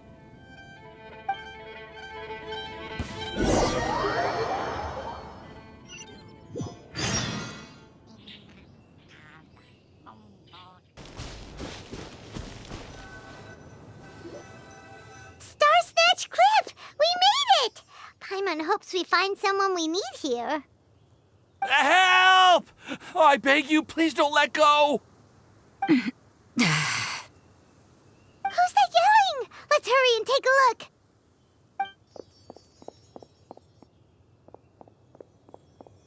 Timaeus? And we also have Rosaria and Mona? What kind of mishmash ensemble is this? Good question. What kind of a motley crew is this? It's been a while, Traveler. You two are looking pretty good. I trust you've been well. Yep, we're definitely faring a lot better than this poor guy on the ground. Hey, please don't rub salt in my wound. I really have been trying my best. Oh, you're one to talk. If this sister hadn't grabbed you in time, then you'd have been seriously hurt, if not dead. I know. I really am grateful, miss. I can't thank you enough. Don't mention it. Just lending a hand. Quite literally. And had she not lent him a hand and pulled him up, he would have gone tumbling down the cliffside. What happened? Did Timaeus almost fall off the cliff?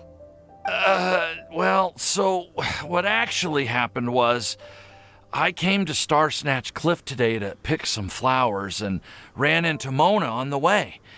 She took a look at her scry glass and advised me to turn back because it would be dangerous. But you still came up here anyway? Well, yes, I did, because there's something I just had to do. Oh, I hardly think giving flowers to your crush is worth throwing one's life away for. It's rare to run into someone with a death wish in this area. I don't have a death wish. I just didn't think it would really come true. I mean, when Mona said it would be dangerous, I thought I'd be fine as long as I watched my step cautiously. I'm sorry, okay? I was wrong. I'm telling you, I'm just here chasing the love of my life. Love-struck Mondstatters is what the Windblume Festival's all about. Okay, that explains you. But why is Rosaria here? I was looking for a quiet place to escape the crowds. I wasn't planning on having to save a life along the way. So that's why the scryglass just showed danger instead of fatal danger.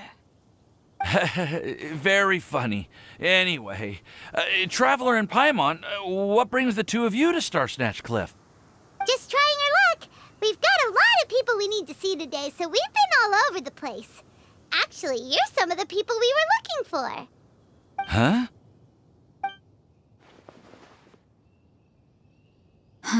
I see. So all we'll need to do is find some clues, make a note, and drop it off at the mailbox? I can't believe there's a prophecy like this, let alone that I have a part to play in it.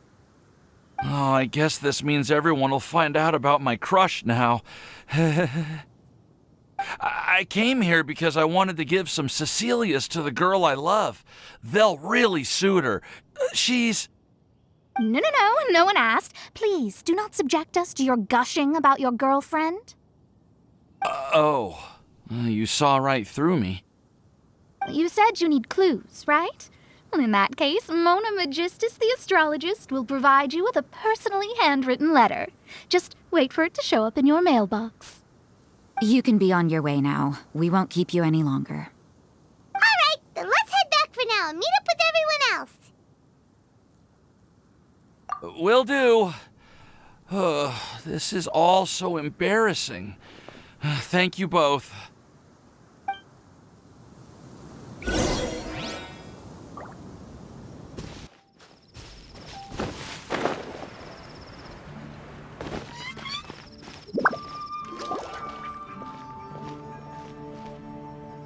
We're back!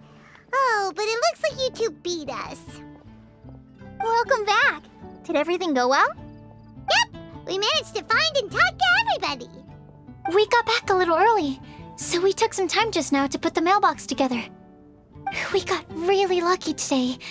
The vendors were feeling super generous, so we didn't even need to pay for the materials. It's just a shame that Collei got a splinter. Don't worry about me. I'm used to working in the rainforest. I get splinters all the time. I've already taken care of it. We've already wrapped up everything on our to-do list for today. So, all we need to do now is wait for everyone's letters to arrive. Traveler, Paimon, why don't you get some rest while I keep an eye on the mailbox? You're definitely your master's student, Sucrose. As long as you or Albedo are around, Paimon can relax and know that everything's taken care of. Stop. You're embarrassing me. Wait. Actually, there's one thing that still needs taking care of. Paimon's starving. Hey, Traveler, you wanna get dinner? Your treat. I'll go with Sucrose to return the leftover materials to the vendors. You two, go get a proper meal. We can't have anyone going hungry. Yeah, now would be a good time for a break. Once everything is ready, let's meet up here again and collate all the information we've gathered. Sounds like a plan.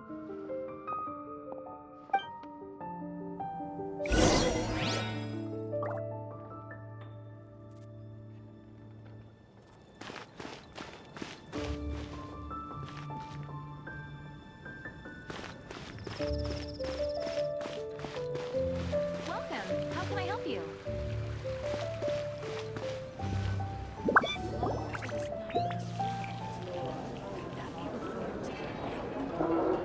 Paimon will have this one, and this one, ooh, and this one.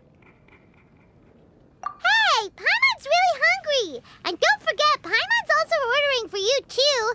It's not like Paimon's gonna eat everything by herself.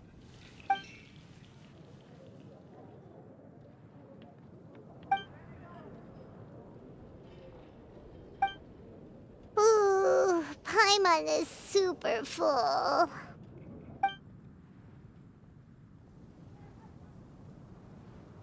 Is everything packed up and ready? What do you think about meeting up at 5 to go to my house? Yes, everything's ready. I've packed some great wine and smoked ham. Oh, your parents will love it. Ham? Look, we've known each other for quite some time now. Don't you think it's been long enough for you to remember that we only eat bacon in my house?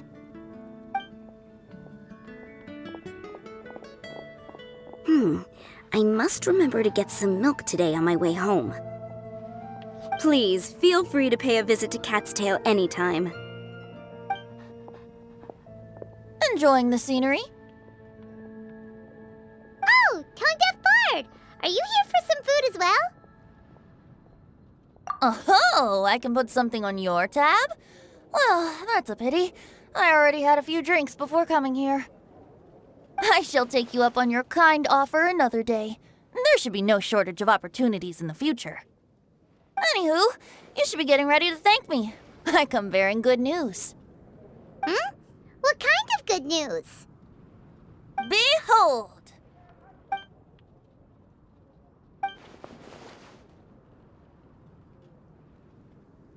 What is it? It's what you need the most right now. The answer to the prophetic puzzle. Simply head to the location marked on the map and you'll find the lantern you've been looking for. However, if I were you, I wouldn't just go and reveal the secret right away. As you've seen, a lot of people have been laboring hard to uncover the answer. A secret is like a well-aged brew. The aroma from the bottle is sweetest when revealed in the company of friends. Then it's settled. I'll leave you to your business for now. Feel free to find me for a chat again once you're done working through the prophecy. Also, if you have some time, we could organize another fast-track love poem class. Oh, you're starting that up again? I sure am. Nobody else has signed up this year, though, so the duty to learn falls on you. Anyway, see you later.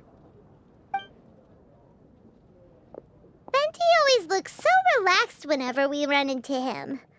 Paimon can't help but be jealous. Excuse me, if you don't mind, could I chat with you for a moment? Oh? Who are you? You may call me Scarlet. Just like you, I'm a traveler visiting Mondsatt from another land.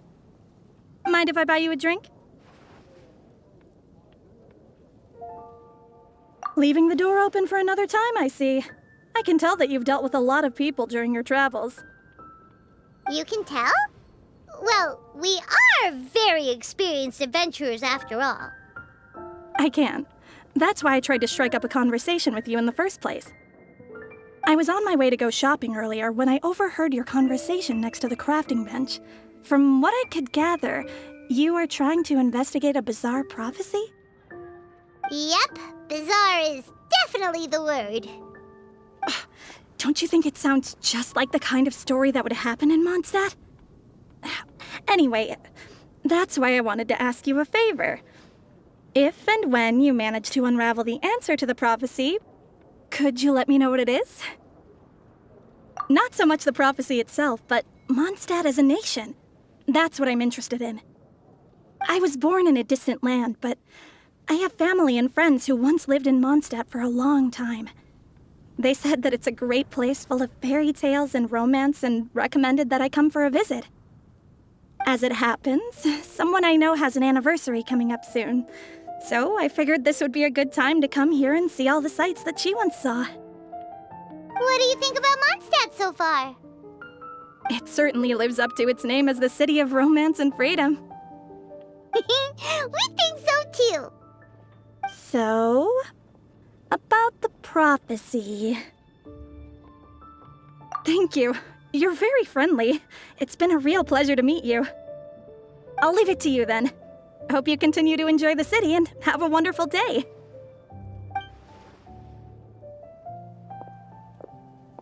She definitely isn't dressed like a local, huh? Where do you think her hometown could be? Please find me a flower that is not of this world, and a guide who will never get lost. Find me one who would never lie, as well as a legend that never ends.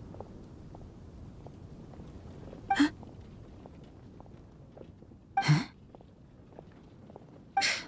I never thought I'd have someone secretly following me, even in a free city like Mondsatt. Good day to you, miss.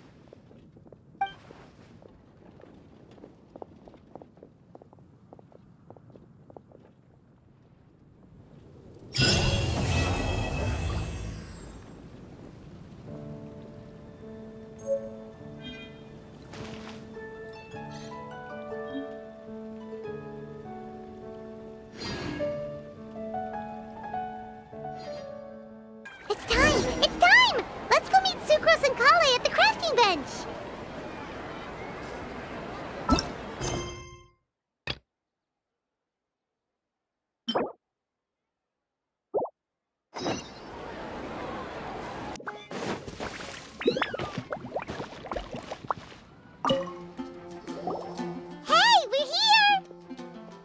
Traveler, Paimon, great timing. We got a lot of letters in the mailbox, and I just finished sorting them into 4 groups. Nice work! Well, the real work hasn't even started yet. Which batch of letters should we read through first?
Let me quickly summarize what we found out about a flower that is not of this world.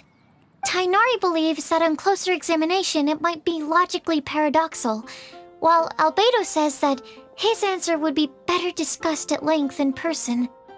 As for my answer, I think a clock in the shape of a flower would constitute one that is not of this world.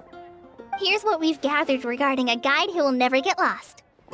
Mona said that she'd like to join us in uncovering the secret behind the prophecy, while Bennett suggests Fischl, Mona, or the Traveler as potential candidates.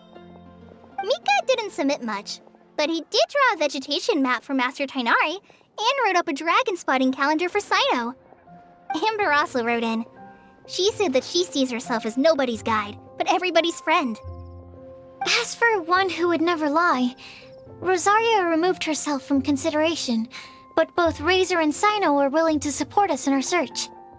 Timaeus seems to have forgotten to write to us. And finally, this is what we've gathered on a legend that never ends.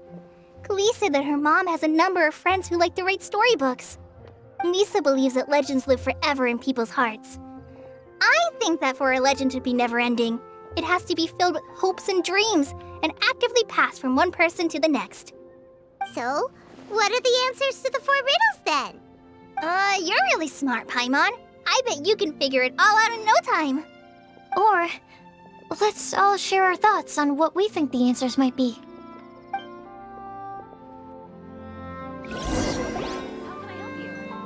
Wait! Wait for me! Oh, Timaeus! What brings you here? I'm sorry, I really am. The time just got away from me and I didn't get around to writing that letter.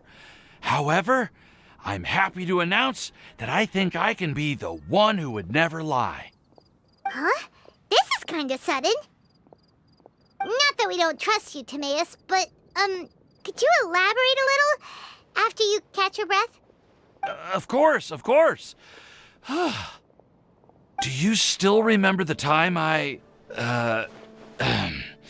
collaborated with a certain Miss Ying-ar?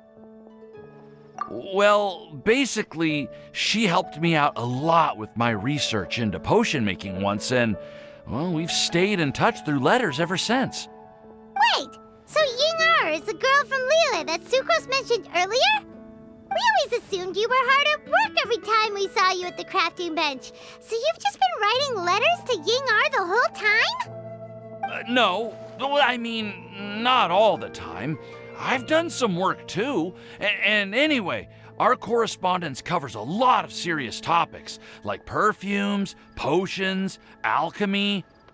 Anyway, a few months ago, I made a vow to the heavens that I will be true to myself and never utter an insincere word until the day that I've managed to win Miss Ying-ar's heart.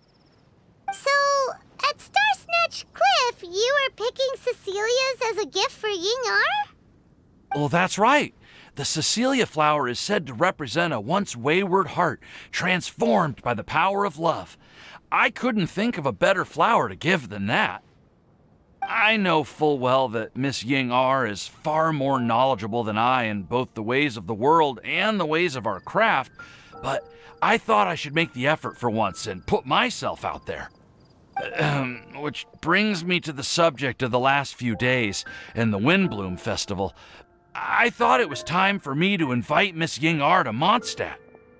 But yesterday, Albedo told me that Sucrose has been working hard to help another girl achieve her dream.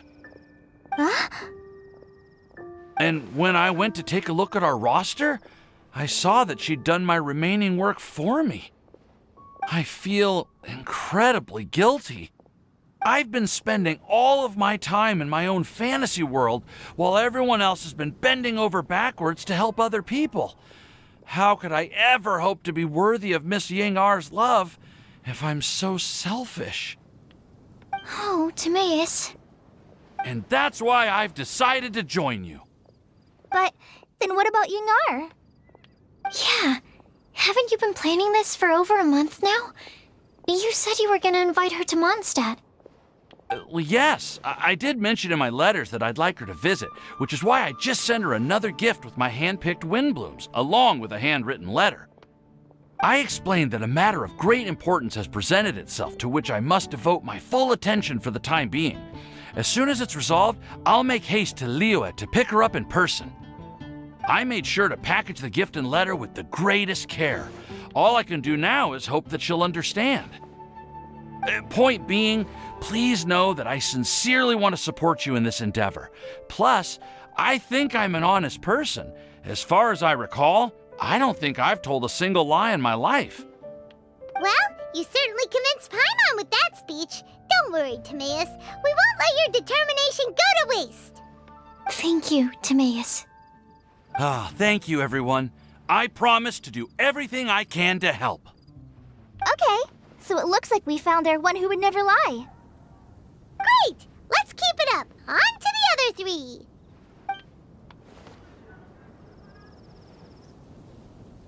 Okay, Paimon will do the honors. Ahem. We have with us here the flower, the guide, the legend, and Timaeus. Huh? Why did you only say Timaeus' name? You should say my name, too. All right. We also have Klee. That's me! With Klee here, this all somehow feels like we're getting ready for a field trip. There's nothing wrong with a more relaxed atmosphere, is there? Of course. We will soon see if my hypothesis has any merit. Actually, I'm still feeling a little nervous. Me too. But weren't you all fired up just a moment ago? Yeah, you're right. Okay, let's do this. Actually, I'm a little worried too. Deep breaths. Deep breaths. I know what you're feeling. Saying anything becomes so much harder when there are so many people watching. Well, does anyone know the exact location of where we're headed, or should I do a reading on my scry glass? According to the prophecy, once we've figured out the answer, we should test it at the Lantern of Utmost Joy. Wait, but where is this lantern? Oh, we know something about that. What?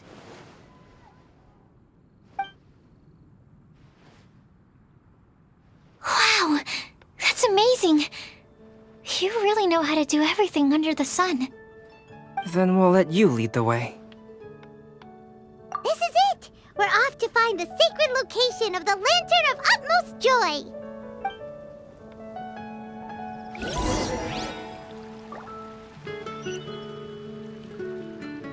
The academia? According to the map, it should be somewhere around here. Let me take a look. Oh, it should be right up ahead.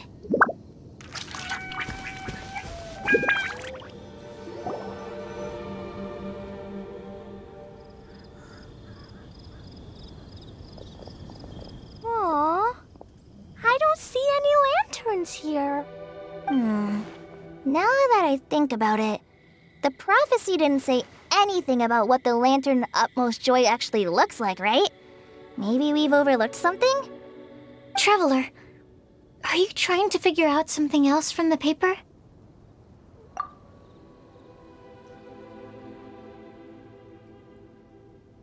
Paimon's reading too! Huh? It says to look up. But there's nothing above us! The wind didn't trick us, did it?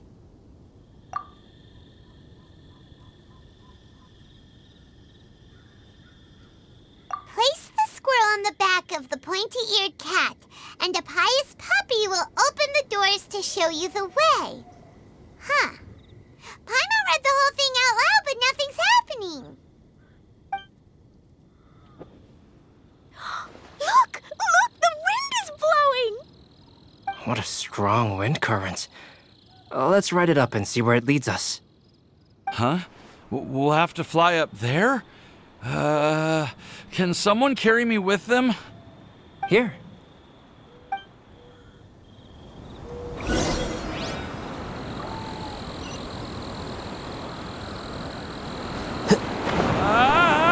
This is the first time I've ever flown like this!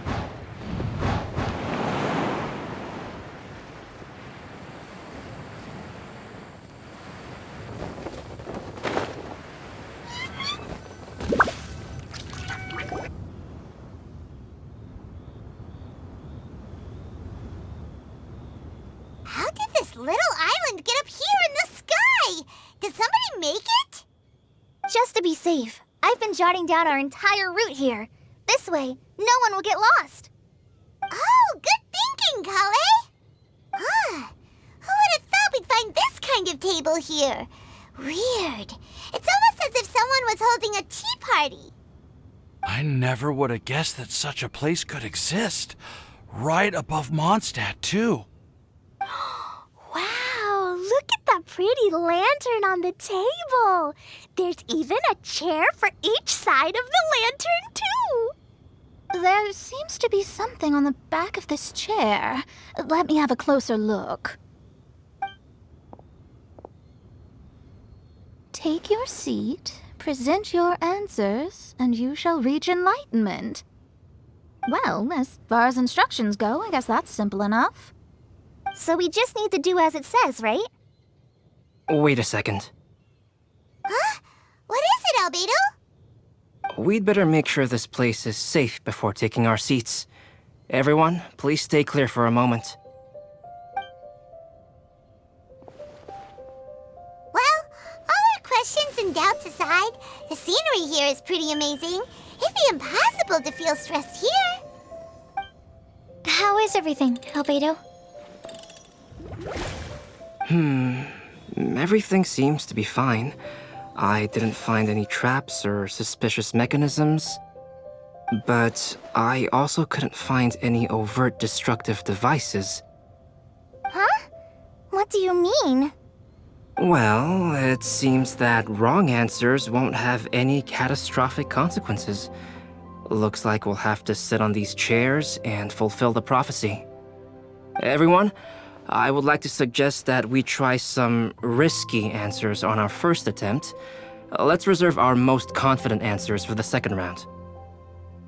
That sounds kind of smart, but why? Ah, I get what he means. If we do as he says, then we may be able to figure out how the puzzle works. I see! That makes a lot of sense. Mona, is there something wrong? You're not looking too good.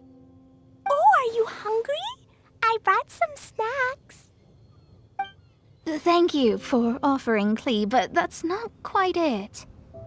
While Albedo was checking just now, I gave my scryglass a spin hoping to find some information. But there's a strange aura to this place. It's almost as if someone has been staring at me as soon as we stepped foot in here. But if nothing here has actually been physically tampered with, then no. Could that person be?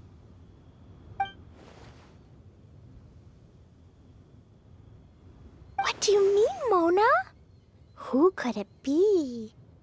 Never mind. It's not like I've got any proof. Don't leave us on the edge like this, Mona.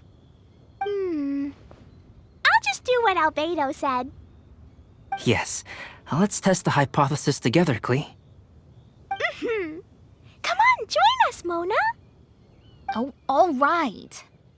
Okay, then I'll answer the first question. If someone were to ask me to find a flower that is not of this world... You can do it, Sucrose.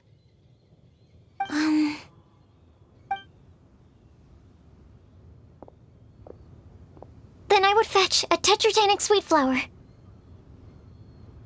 All right, I'm up next. My part of the prophecy is to find a guide who will never get lost. Collei, I hope you found your answer. My answer is that I will be that guide. For a long time, I have been guided by others. It's taken me a while, but I finally made it to where I am today.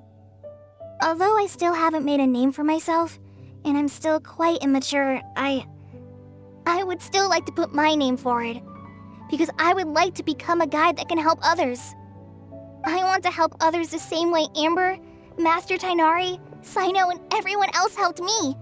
Now it's my turn to pass on the gift that I've been given. All right, it's up to me to answer the third part. I'll submit myself as one who would never lie.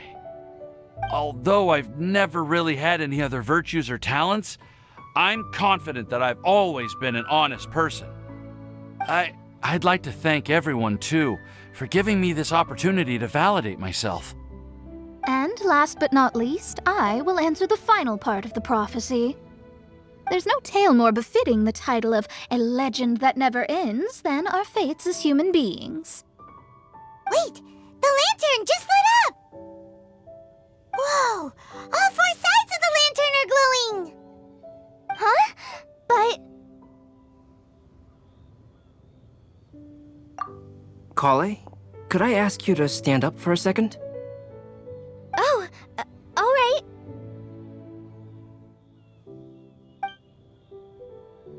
Huh?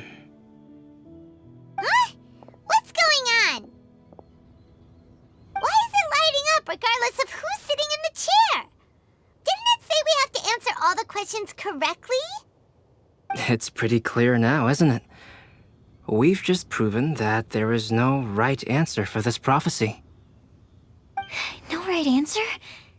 But how could that be? Although the instructions had come from an old and enigmatic prophecy, it is in fact nothing like the ancient mechanism that we had all imagined it to be.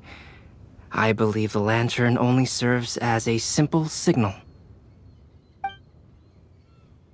And to think, I never expected you to actually find this place. What? There's someone else here? We meet again, traveler. Hey! You're that Outlander we met the other day at Good Hunter! It's all thanks to you that I was able to find this place. Good thing that you were too preoccupied with the prophecy to notice someone tailing you from the shadows. Oh, is that so? Then, why do I spy yet another person following in your shadow? Wait, really? There's no need for pleasantries. You should know I'm here for you. Is it just because I'm a visitor from abroad? I was there when you snuck your way into Marjorie's place. Huh. So you had your eyes on me even then, huh? That was 2 whole weeks ago, you know. It's hard not to notice you when I'm on duty every day. All right. In that case, I'll admit it. I was the person who slipped this prophecy into the storybook. Huh? But why? Then, does that mean this wasn't a real prophecy after all? Don't worry. Even though you probably have plenty of reservations about me, you can be sure that the prophecy is genuine. In fact, many of you here today may have heard the code name of the one who left the prophecy to me. She hailed from an ancient assembly of powerful women, each of whom used a single letter to signify themselves. Who would have guessed? It seems that power was indeed left behind by the old hag after all. Ah, so you're B's student. It's an honor to meet you. I am Scarlet, the successor of Jay. Well, what are you talking about? It's a long story, but I'm not quite sure that I'm the best person to tell it. Since you've all spent so much time and energy trying to decipher this prophecy, you must also be very interested in the secret behind this lantern, no? The lantern has already been lit. Now then, please allow me to disturb your happy peace. Huh. Why did this little thing just light up? How strange. Hello? On the other side of the lantern. Can you hear me over there? Mom? Oh, I hear many youthful voices. Madam, I am Scarlet, the successor of Jay. Oh, since we've last gathered, Jay's successor has already become so reckless and bold. Unbelievable. Wait. Why are you talking just like the old hag?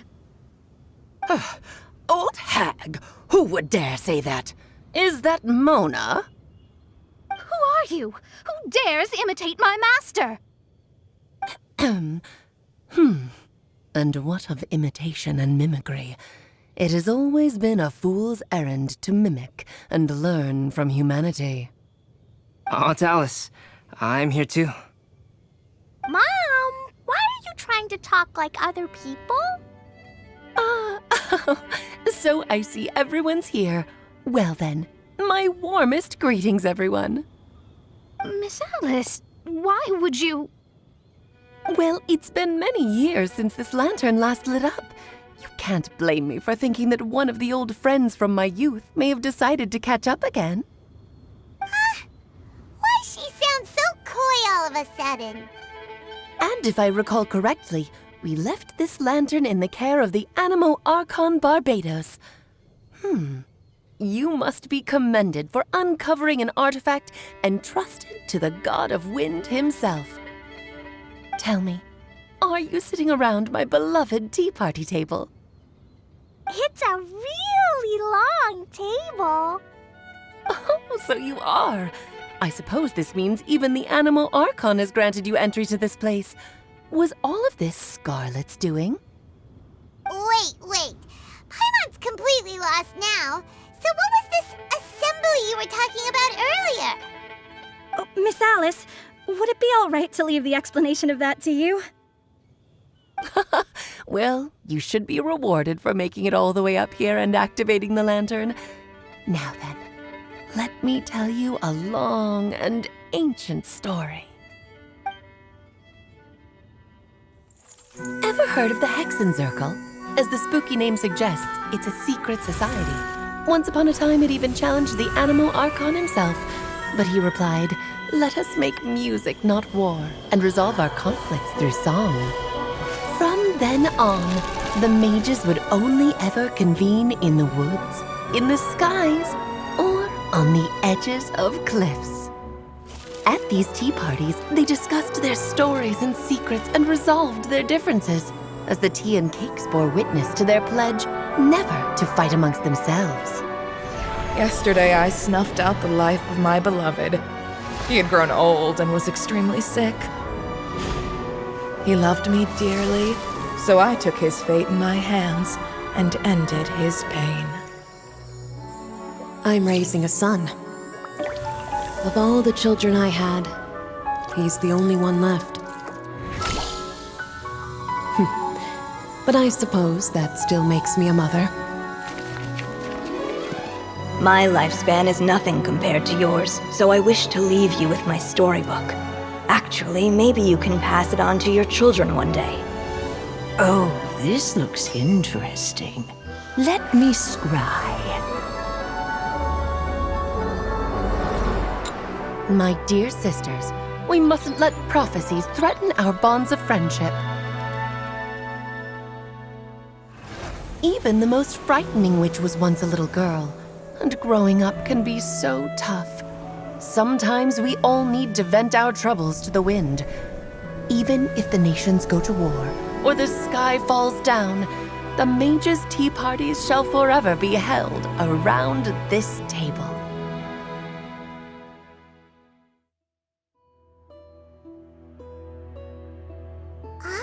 So this is where the legendary mages held their meetings.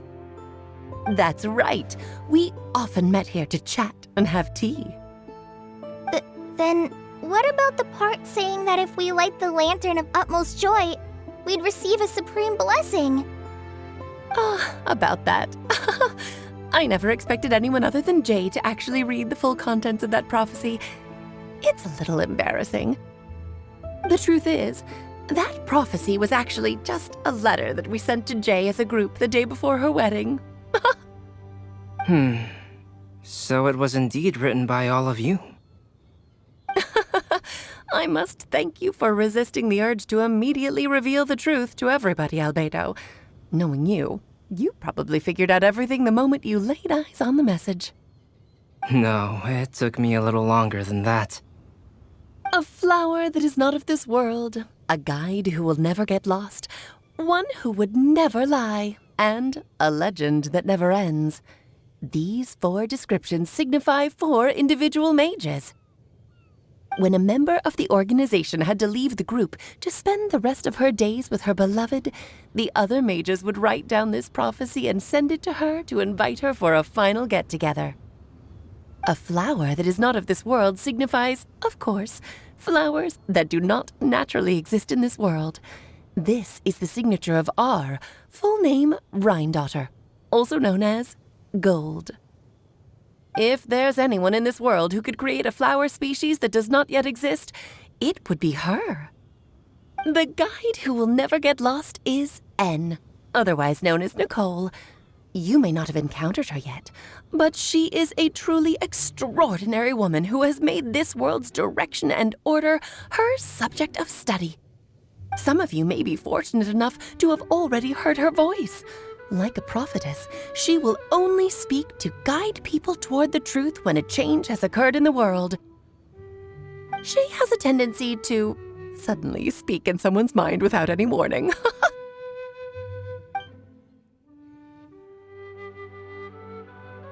If one day you would be unfortunate enough to run into a truly dangerous situation, she may use her voice to guide the way forward for you. Who would have guessed that there are so many mysterious women in this world, and that they would all know each other? The one who would never lie is me. I hope no one would take offense. It's just that I, Alice, or A for short, have always had a soft spot for those with sincerity and candor. As for a legend that never ends, you may not know M in person, but you've likely encountered one of her works.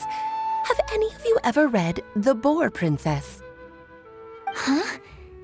I'm pretty sure every child in Mondsadt has read that book. It's also one of my favorite stories.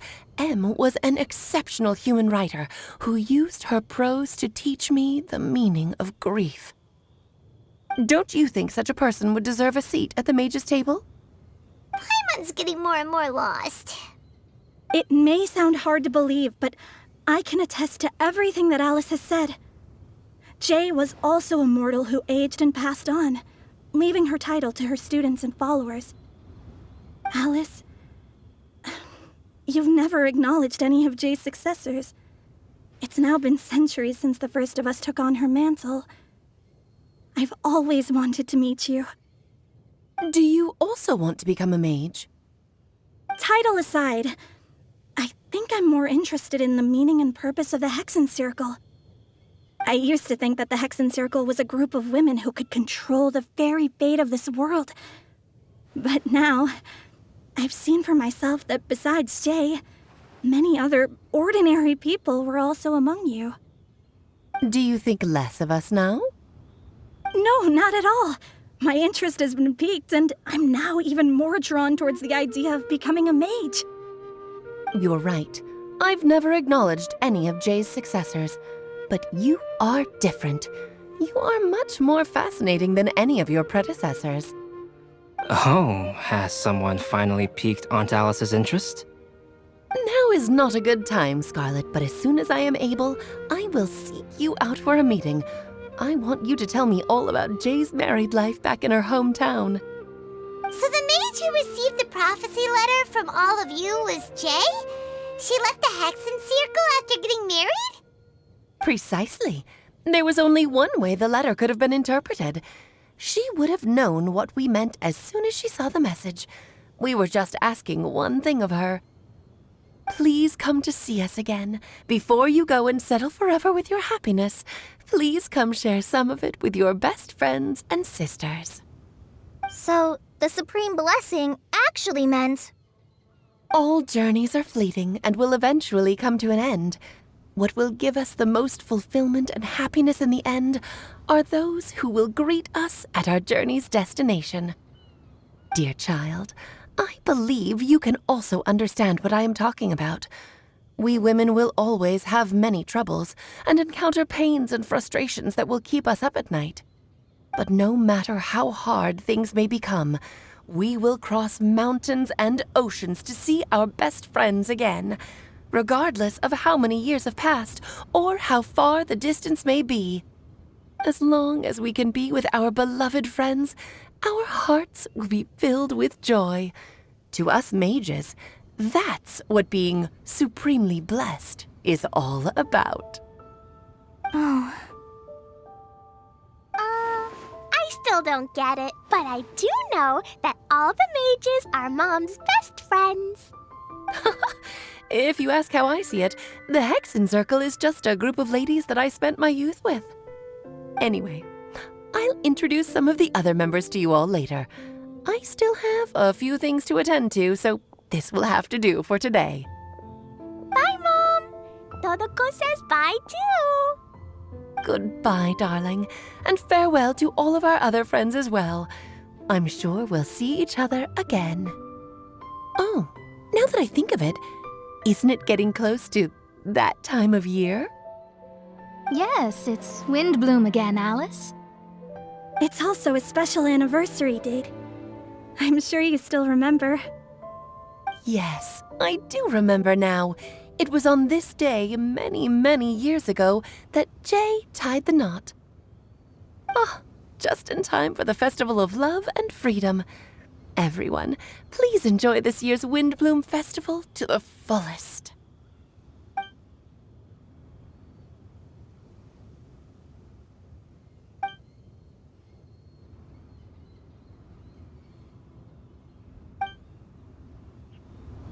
Whoa! Ah! Albedo! Why didn't you tell me we'd have to glide all the way back down?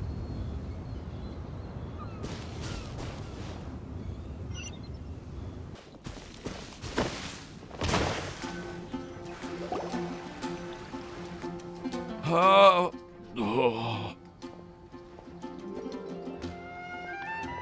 Are you okay, Timaeus? Maybe you'd feel better if you just, let it out. I'm fine.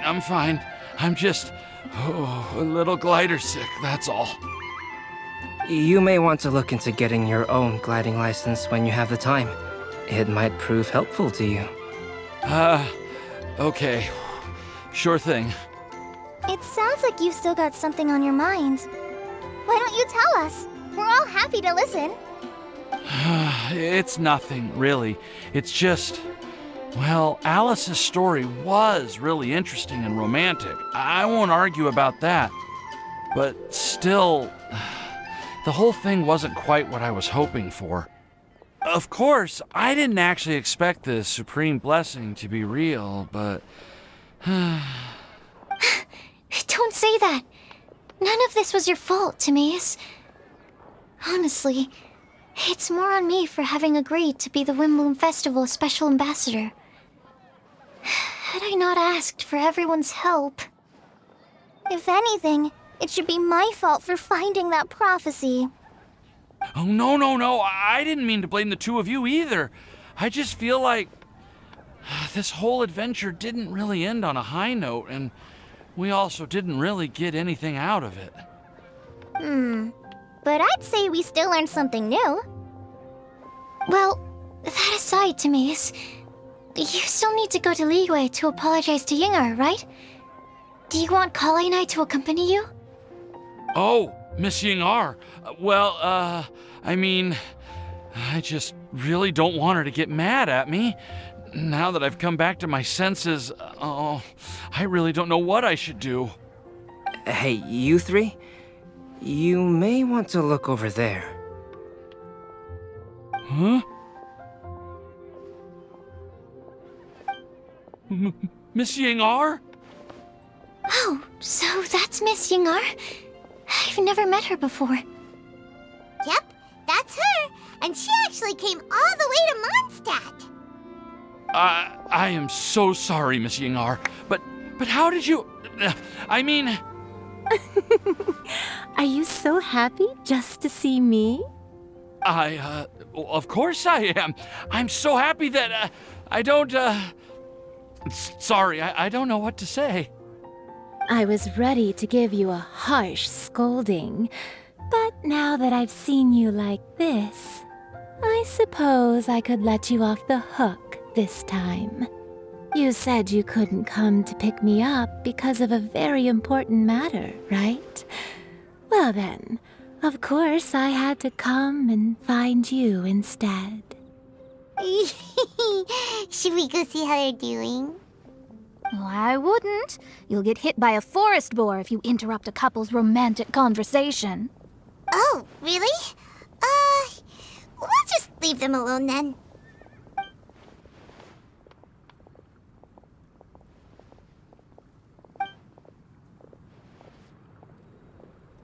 I am so glad to see Timaeus find his happiness. I have to say, I'm even more envious of you, Sucrose. You can be happy just to see others happy, and you gave me so much help without any expectations in return. Even though you said that we're very much alike, I still feel like you have a much bigger heart than I do.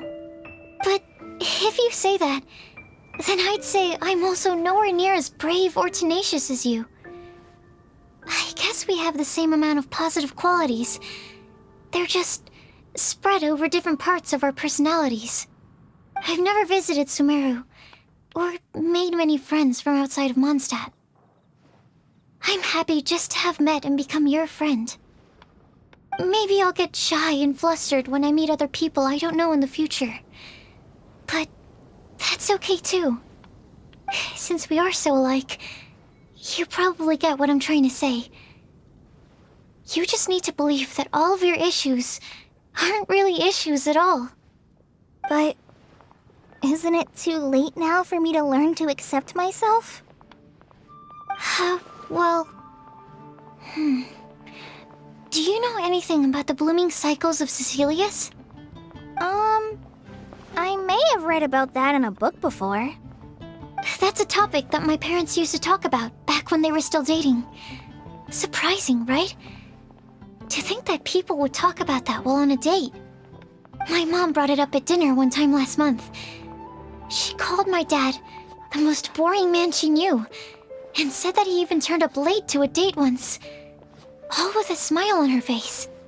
But she also said that learning is just another part of life. It's never too late to start something, as long as you recognize that it's something good for you to do. Why don't you give it a try, Collei? Okay, I'll try my best. They are really having a great conversation. Paimon can't even find a moment to join in. I nearly forgot. This is for you. This texture. Are these seeds? Yep. I believe I mentioned my sweet flower research to you before. These are the seeds of the sweet flower cultivars that I've worked on. It's nothing too special, but they're the best cultivars that I've made. So, I really hope that you'll like them. They're super sweet and easy to grow and keep. I'm also submitting them as my Windblumes for this year.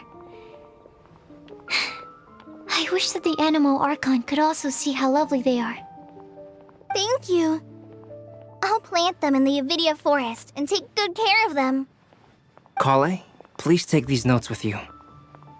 I've heard that you've been working hard on your studies, so I've prepared some study materials for you at Sucrose's request. Feel free to look through them whenever you can find the time. Mondstadt's doors will always remain open to you. Thank you so much. Really, I don't know what to say. I'm just really happy.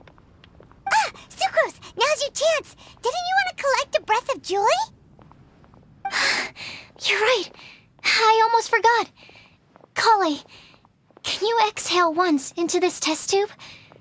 I will save this breath of joy and use it in my research. Oh, really? May I? Of course.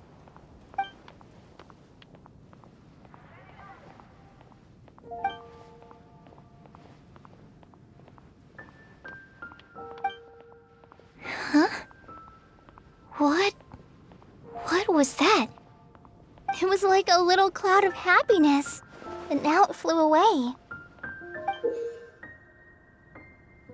Well, luckily, there's still some breath left in the test tube.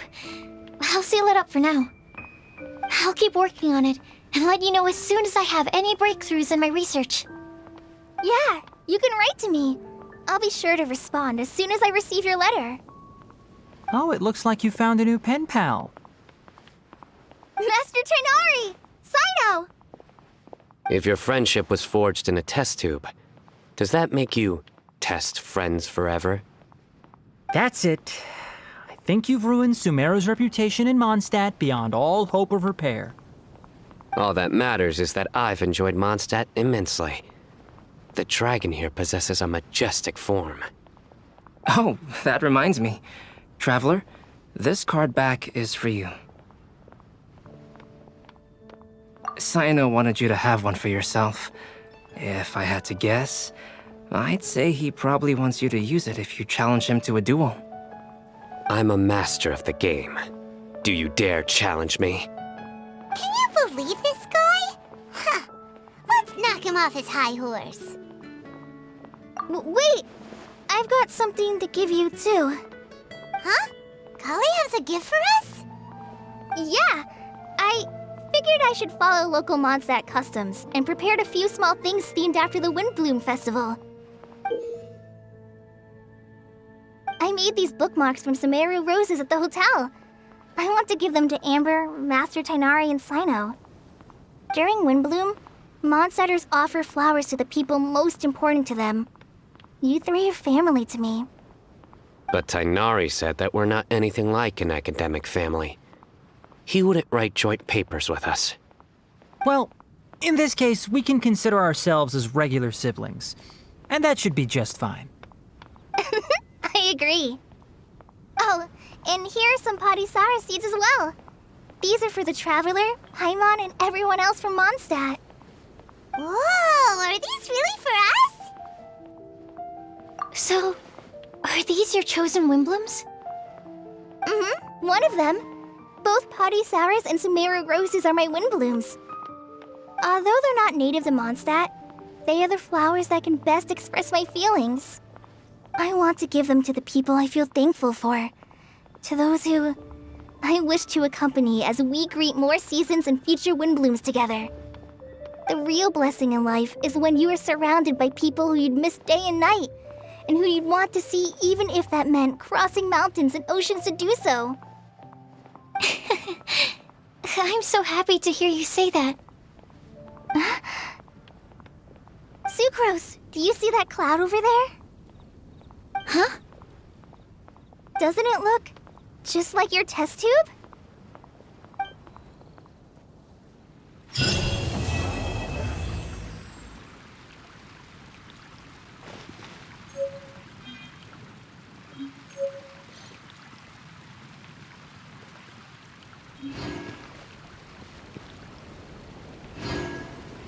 The academia.